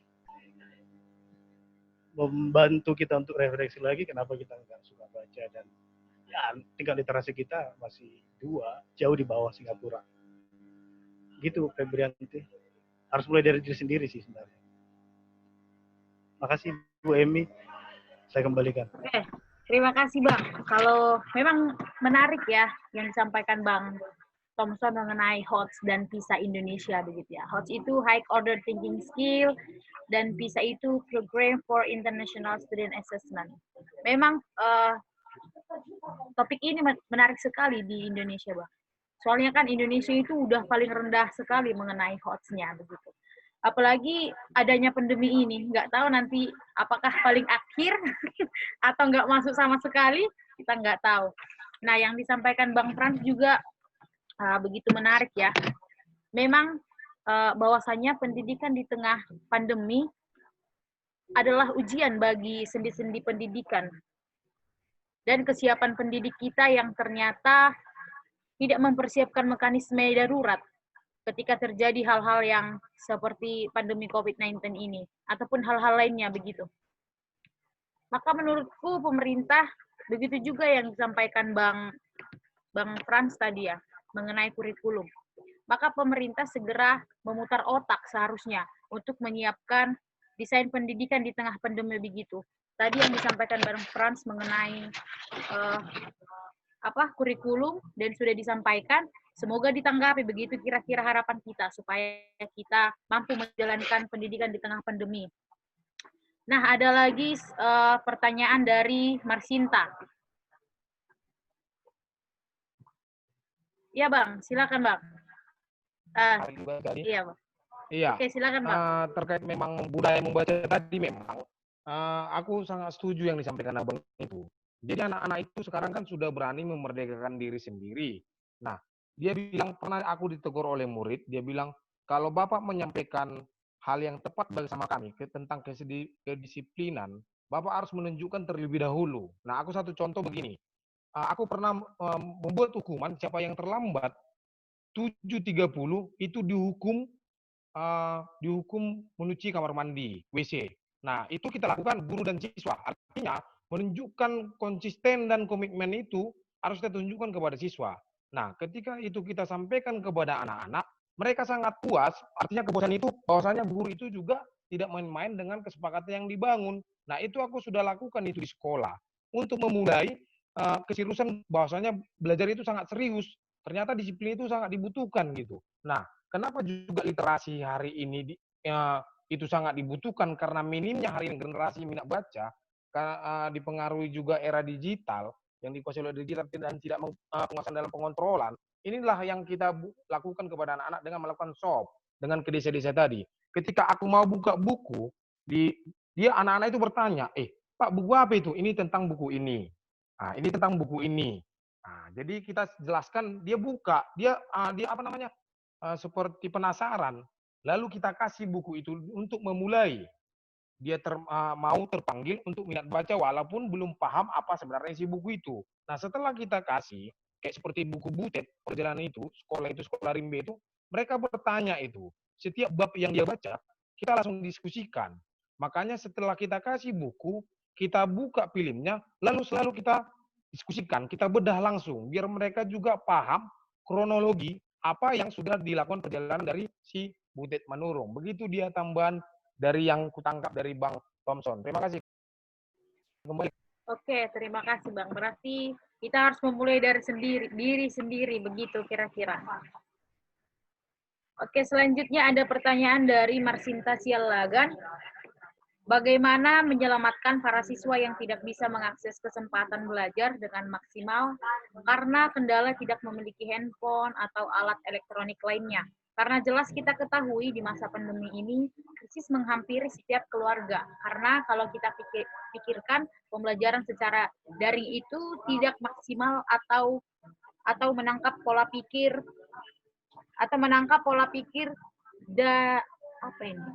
dan memahami pembelajaran. Nah, mungkin ini bisa dijawab Bang Frans. Pertanyaan dari Marsinta ini. Persilakan, Bang. Terima kasih kebanyakan ini ya. Kita yang jawab ini. Siswa bagaimana menyelamatkan para siswa yang tidak bisa mengakses kesempatan belajar dengan maksimal karena kendala tidak memiliki handphone atau elektronik lainnya. Nah, ini tadi yang saya sampaikan. Kembali juga kepada guru yang berkaitan, yang bersangkutan, bagaimana kebijakan yang dia lakukan sementara anak-anak tidak memiliki HP. Mau nggak mau, ya, guru itu harus siap terjun ke lapangan untuk mencari tahu apa menjadi kelemahan dari orang tuanya. Nah, ketika memang dia harus mencari tahu, ya dia harus bisa mengambil kebijakan terobosan baru untuk memberikan pendidikan itu kepada anak-anak didiknya. Pertanyaannya kan betapa sedihnya lah mereka yang ketinggalan jaringan, yang tidak memiliki handphone juga, bahkan ekonominya orang tua. Lalu bagi siapa yang bertanggung jawab dalam persoalan ini? Nah, kalaulah desa, tidak semua desa memperhatikan sistem pendidikan, karena ada sektor yang mau dia perhatikan. Lalu kan harus kita. Nah, inilah yang mau kita sampaikan kepada setiap pendidik. Kenapa juga kita expose di Facebook itu kegiatan kita untuk mau ikut mengambil bagian di setiap desa-desanya ataupun di setiap sekolahnya untuk merangsang guru-guru itu ikut berpartisipasi dalam memberikan edukasi kepada anak-anak. Nah, contoh kita lihat Simalungun. Banyak yang kita lihat Simalungun masih daerah ketinggalan. Kita melihat seolah-olah itu masih sudah bisa dan sudah mantap lokasinya. Ternyata belum. Setelah kita jalani daerah itu masih banyak ketinggalan. Nah, itu yang ku alami, maka ku lakukan kebijakan. Makanya itu tadi harus siap dalam segala hal, harus siap mengambil risiko. Kalau tidak siap dalam mengambil risiko, nggak akan bisa kesampaian pendidikan yang merata bagi anak-anak. Lalu kan mereka ketinggalan. Sedangkan kita menyampaikan setiap kita bertemu belum tentu dipahami. Apalagi sama sekali tidak. Mau jadi apa mereka? Mau kita biarkan begitu saja? Nah, jadi aku pikir, kalaulah ada juga teman di lokasi teman-temannya guru, pendidik, kalaupun tidak respon, aku harap teman-teman juga ikut berpartisipasi, mengambil bagian untuk menyelamatkan mereka. Ya, sarankan kepada mereka, kita arahkan mereka untuk mau ikut meluangkan waktu sejam 2 jam saja, karena itu bermanfaat bagi mereka, membuka buku mereka atau membuka PR mereka untuk memulai metode pembelajaran kita. Ya mungkin teman-teman tidak usah melalui kurikulumnya, tapi mulailah dari metode pembelajaran PR-nya dari mana dulu, baru kita kembangkan dari pemahaman kita dan referensi-referensi yang mau kita buka untuk anak-anak. Mungkin begitu dia tanggapannya melalui dari aku. Nah, itu juga ada satu, kalau pembelajaran dari daring itu jelas tidak maksimal. Bagaimana mungkin maksimal? Banyak masih kita guru yang belum memahami aplikasi. Itu yang pertama. Yang kedua, ya, dalam metode penyampaian pembelajaran tentang daring juga banyak belum maksimal dalam pemahaman tentang yang bisa diterap oleh anak-anak. Nah, ini juga menjadi kesulitan hari ini. Nah, artinya juga mau nggak mau kita harus banyak melatih diri dan melatih diri untuk membuka kembali sistem era digital supaya penyampaian kita juga bisa dipahami oleh anak-anak.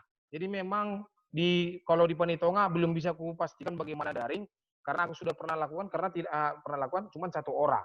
Nah, kan nggak akan mungkin kulakukan daring karena anak-anak tidak memiliki handphone. Jadi aku masih melakukan daring, cuman di sekolahku cuman aku yang melakukan ketepatan masih siap dalam segala hal, walaupun banyak yang harus kita pertimbangkan, tapi kita harus siap mengambil setiap resiko. Mungkin itu dari saya, moderator. Saya kembalikan. Terima kasih. Oke, terima kasih Bang. Mungkin Marsinta juga mendengar apa yang disampaikan Bang Frans. Bagaimana Marsinta, silakan.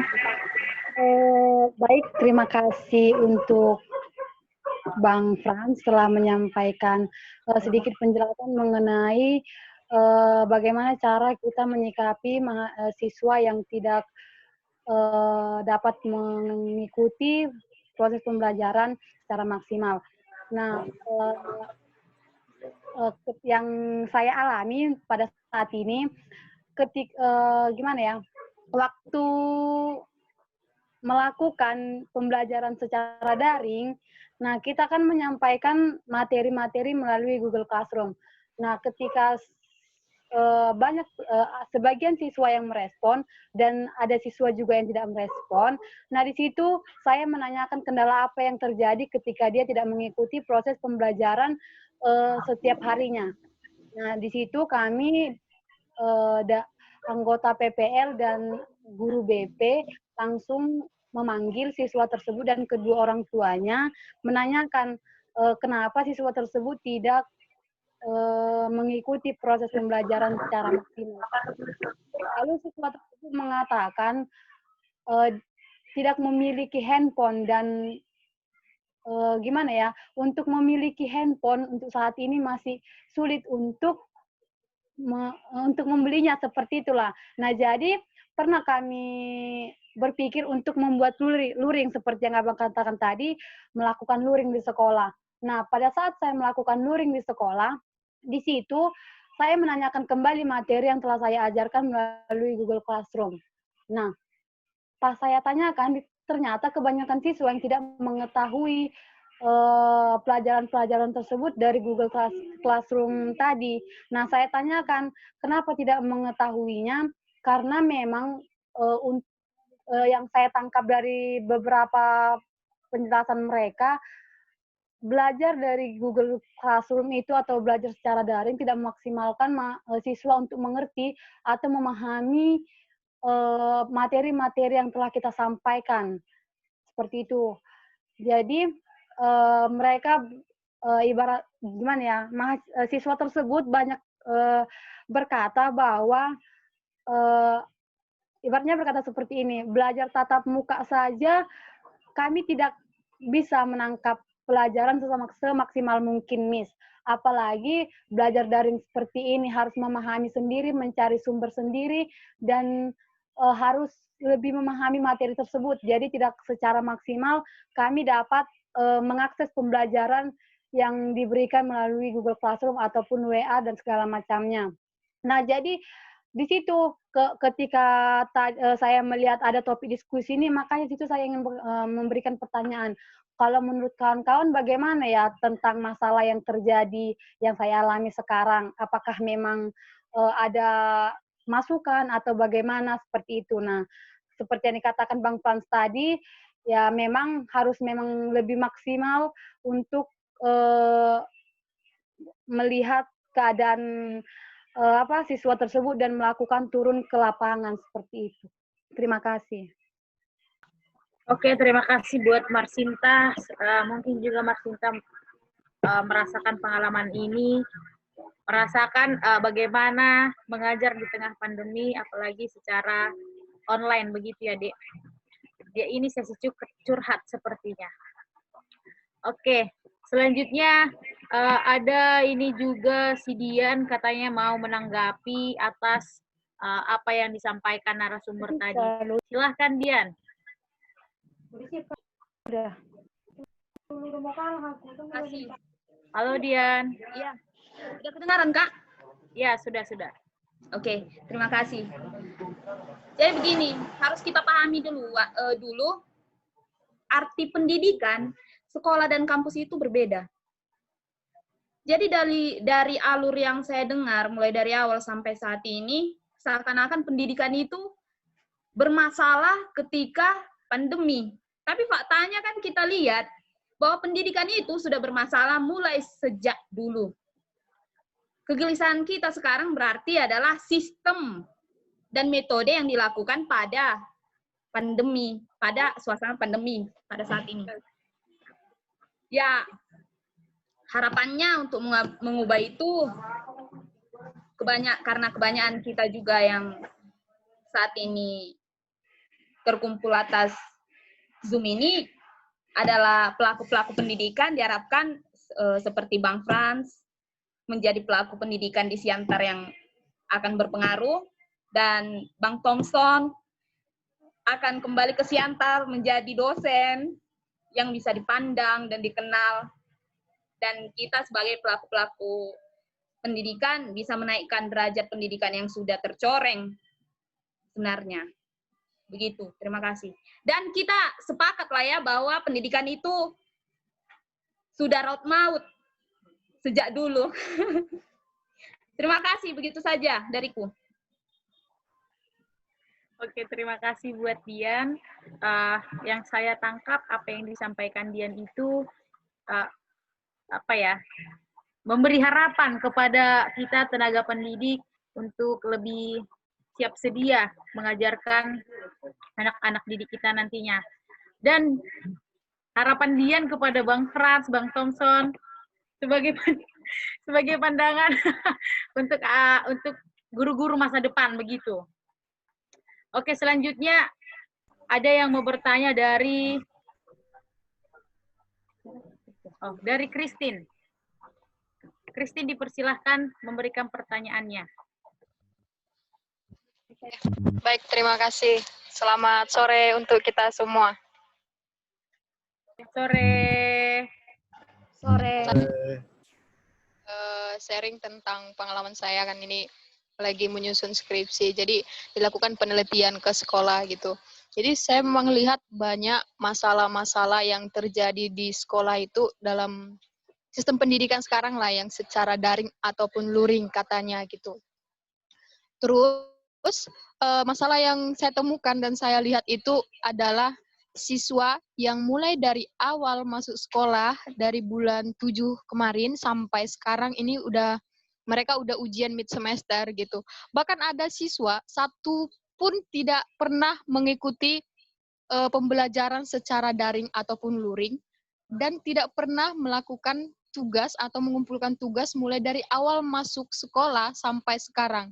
Jadi tiba-tiba mereka mengikuti ujian mid semester, tapi nilainya nih dikumpul langsung ke guru, diantar ke sekolah, terus gurunya bertanya, bagaimana kamu bisa mengetahui pembelajaran ini, sedangkan kamu tidak pernah mengikuti pembelajaran mulai dari awal masuk sekolah gitu. Bahkan nilainya sampai sekarang itu satu pun tidak ada terkumpul gitu. Jadi saya ingin bertanya kepada narasumber tanggapan tentang siswa yang tidak sama sekali, satu pun tidak ada nilainya dan tidak pernah mengikuti pembelajaran. Memang banyak masalah kenapa mereka tidak mengikuti pembelajaran. Salah satunya tidak punya handphone, atau jaringan yang tidak ada, atau koneksi internet yang tidak ada, atau mungkin orang tuanya yang tidak mampu gitu. Jadi saya minta tanggapan kepada narasumber terhadap siswa yang tidak mengikuti pembelajaran dari awal masuk dan tidak ada nilainya. Jadi ini dapatkan disimpulkan bahwa siswa ini tidak menerima ilmu satupun selama sekolah gitu. Padahal namanya terdaftar di sekolah. Tapi ilmunya tidak ada sama sekali dan pasti berefek untuk kedepannya gitu. Apalagi untuk siswa yang sudah kelas 6 SD, kelas 3 SMP, kelas 3 SMA, kan akan mengikuti jenjang berikutnya ke sekolah yang baru atau ke tingkatan yang baru dari SD ke SMP. Itu kan ilmu-ilmu mereka itu kan berefek untuk sekolah berikutnya gitu loh. Padahal otak mereka bisa dibilang kosong lah, nggak ada menerima pengetahuan satupun gitu. Jadi bagaimana tanggapan narasumber terhadap siswa yang seperti ini gitu? Tidak ada memiliki ilmu satupun selama pandemi gitu. Baik, terima kasih. Saya kembalikan.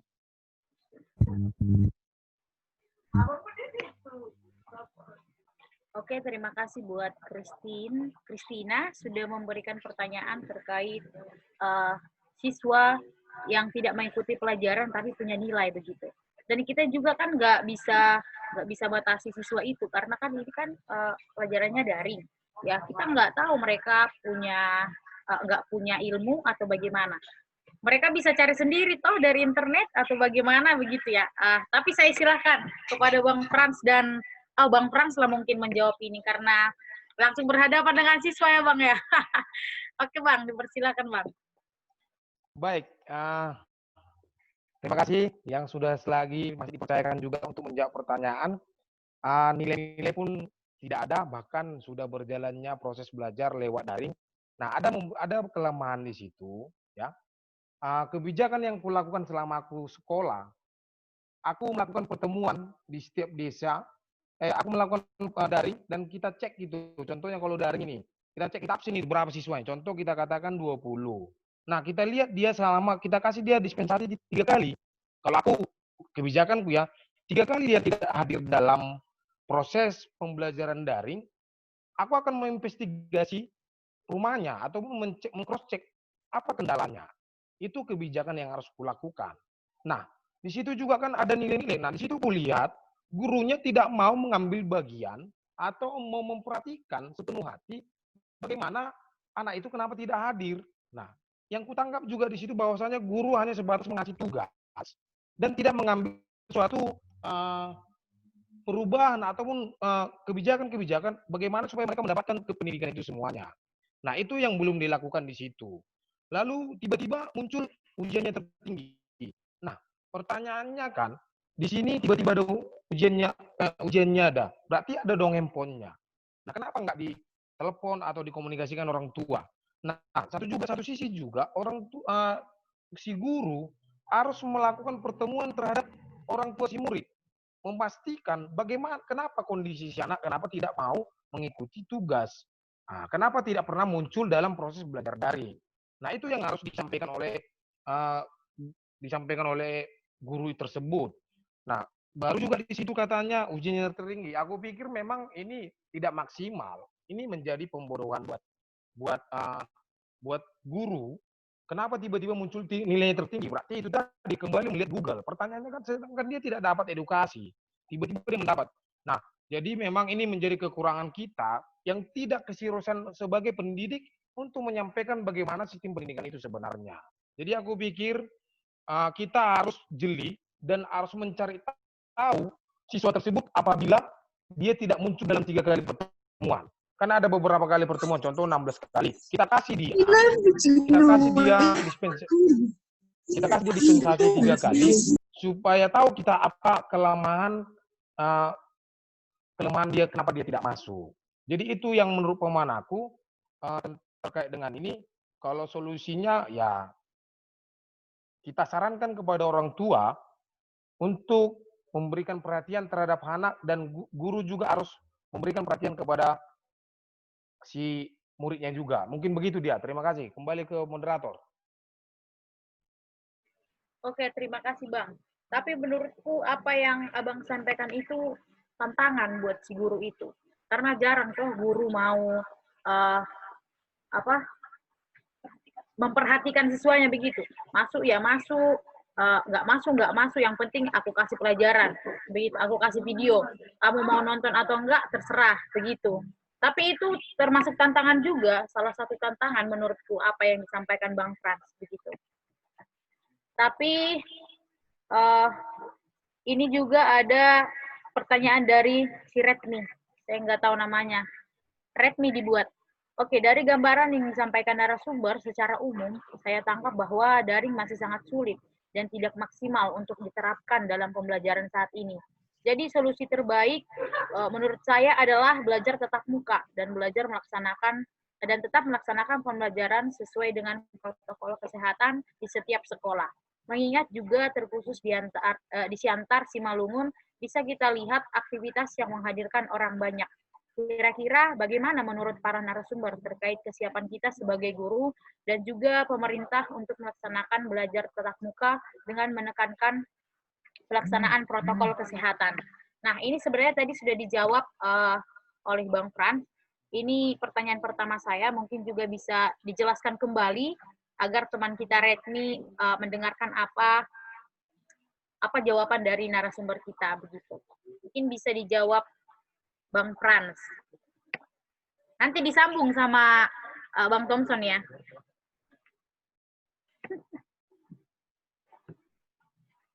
Ya, kesiapan kita. Kalau untuk tatap muka di sekolah memang sangat masih kita takut, karena juga dari beberapa siswa kita tidak tahu proses perjalanannya, karena memang mungkin mereka imunnya kuat atau bagaimana, kita nggak tahu. Memang ini menjadi kelemahan juga.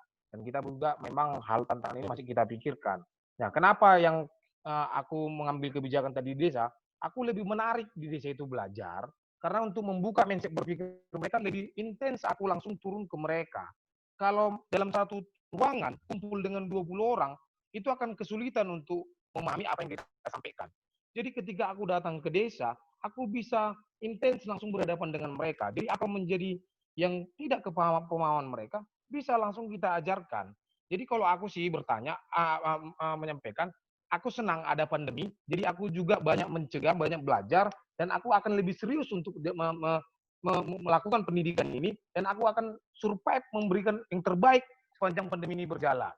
Jadi aku nggak pernah takut, kalau sepanjang pergerakan ini benar, mungkin Tuhan beserta kita. Jadi lebih enak belajar di alam raya sekolahku, bebas, karena itu yang membuat anak-anak semakin tertarik dan mau, semangat penuh.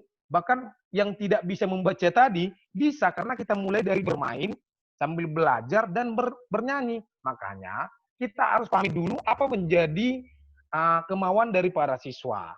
Ini yang belum kita pahami selama ini, sehingga memang kita hanya menyampaikan apa yang dalam pikiran kita, namun mereka tidak tanggap. Jadi harus kita tanya terlebih dahulu apa menjadi kerinduan mereka. Sama dari persoalan disiplin tadi, ketika kita sudah menunjukkan kedisiplinan kita, mereka juga akan lebih serius dalam persoalan itu.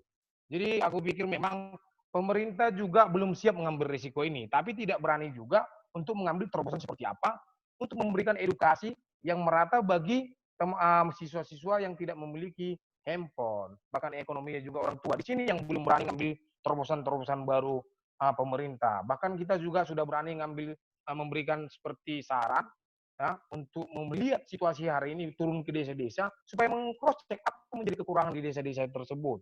Nah, ada struktural di desa, contoh Korwil. Korwil itu ya coba lo investigasi daerah-daerah yang mana yang butuh, biar tahu apa kekurangannya, baru tahu kita apa yang mau diisi di situ. Nah, itulah yang harus dilakukan oleh pemerintah melalui dari Korwil tadi atau koordinator wilayah di tingkat di atas kepala sekolah. Mungkin begitu dia, moderator. Kembali ke moderator. Terima kasih.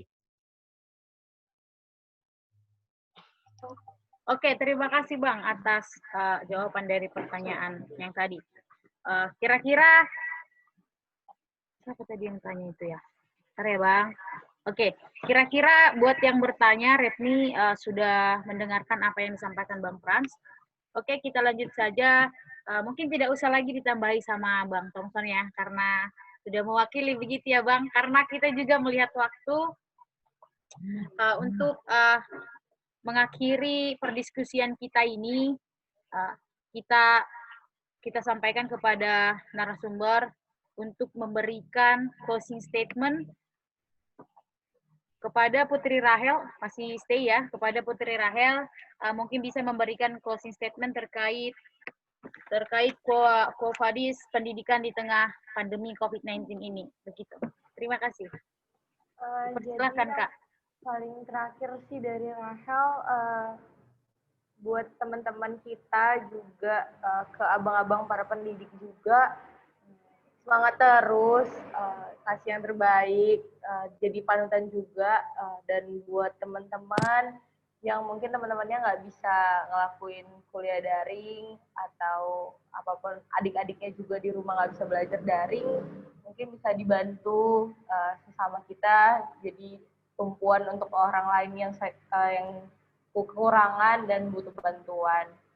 Kalau dari Rel sendiri, sama kayak Bang Edi bilang tadi, ada kok yang sudah dilakukan untuk mengurangi beban teman-teman yang nggak bisa daring atau mengurangi beban dari biaya perkuliahan. Tapi apa mau dikata, kuasa punya kuasa, hanya sebatas perjuangan di surat menyurat lah kekuatan saat ini, apalagi sedang pandemi.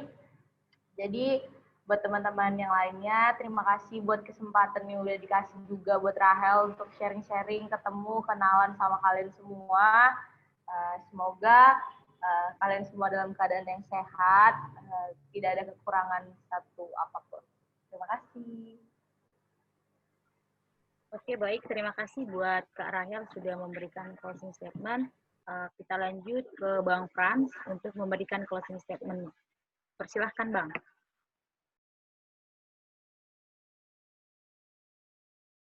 Ayo, mulai tanamkan dalam dirimu mau membangun, ya, dari diri sendiri, keluarga, dan lingkungan. Ketika kau sudah menanamkan itu untuk memajukan dalam sistem pendidikan, merubah dari diri sendiri dan desa kita, maka itu akan menjadi besar. Dan aku pikir ini menjadi tanggung jawab kita bersama. Marilah saling bertanggung jawab, jangan lepas tangan, jangan lempar bola, bukan hanya guru menjadi agar dari depan, tapi juga semua yang peduli akan pendidikan hari ini, semua bertanggung jawab. Ya, penutupnya, nikmati setiap proses, boleh lelah, tapi tak aci cengeng. Mungkin begitu, terima kasih.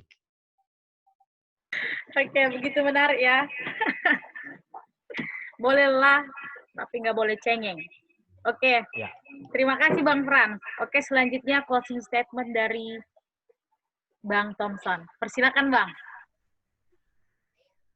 Baik Ibu Emi, saya terima kasih kepada Mbak Dian yang membuka otak saya tadi bahwa pendidikan tidak hanya didapat di bangku sekolah.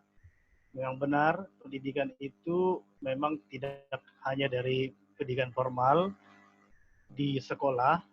Kita bisa dapat pendidikan dari orang-orang di sekitar kita, dari lingkungan, dan terakhir dari pendidikan formal dari sekolah-sekolah yang berjenjang yang harus ada ijazah itu. Maka dari saya ya long life education, jadi siapapun harus tetap belajar sepanjang hayat. Jadi sebenarnya alasan-alasan nggak ngerti komputer, nggak ngerti ini sebenarnya terlalu klise ya. Semua bisa dipelajari, apalagi yang mahasiswa, ya belajarlah. Semua bisa dipelajari di Google ya kan, di YouTube. Terus terang, sebagai penutup, saya jurusan bahasa Inggris di USI. Mudah-mudahan nggak ada di sini dosen saya. Saya banyak belajar dari YouTube, teman-teman. Jadi bukan dari dosen justru. Saya banyak belajar dari YouTube. Dan YouTube sangat membantu saya untuk tahu bahasa Inggris. Jadi dari mana saja kita bisa belajar, dapat pendidikan. Begitu Bu Emi. Terima kasih. Oke, terima kasih Bang Thompson. Tapi sebelumnya aku mau nanya nih. Itu Bang, long life education atau lifelong education? Yang penting kita tahu artinya lah. Ya. Oke Bang, berarti intinya itu long life education ya Bang. Oke, terima kasih buat ketiga narasumber kami, Rahel, Bang Frans, dan Bang Thompson sudah bersedia memberikan materi terhadap Qovadis pendidikan di tengah pandemi COVID-19. Terima kasih kami ucapkan kepada ketiga narasumber. Terima kasih juga buat teman-teman yang sudah bergabung, sudah memberikan waktu untuk mau mendengarkan diskusi di sore hari ini. Oke, sekali lagi terima kasih buat teman-teman semua. Saya mau menyampaikan bahwa sebentar lagi PMKRI Pematang Siantar akan bernias natalis.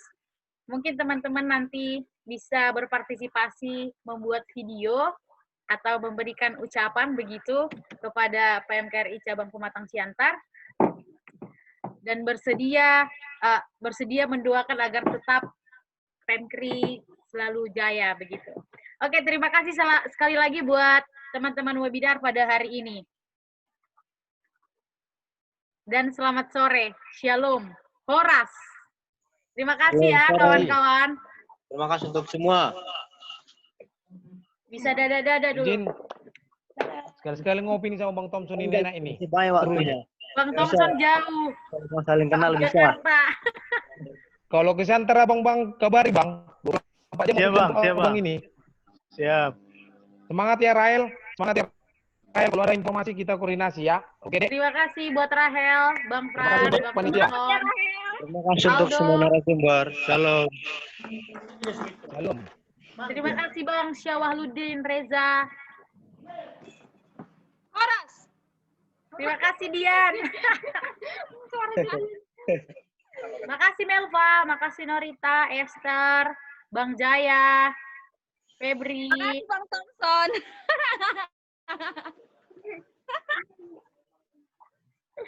Aduh. Dian. Tadi kau ini. Waktunya masih banyak itu. Siapa tahu ada yang mau sharing-sharing sama Bang Thompson. Sebenarnya Bang pertanyaannya banyak loh. Ini Bang. Apalagi si Dian. Aku apa Bang? Yang Apa? kurang tadi kita nggak membahas pedagogi.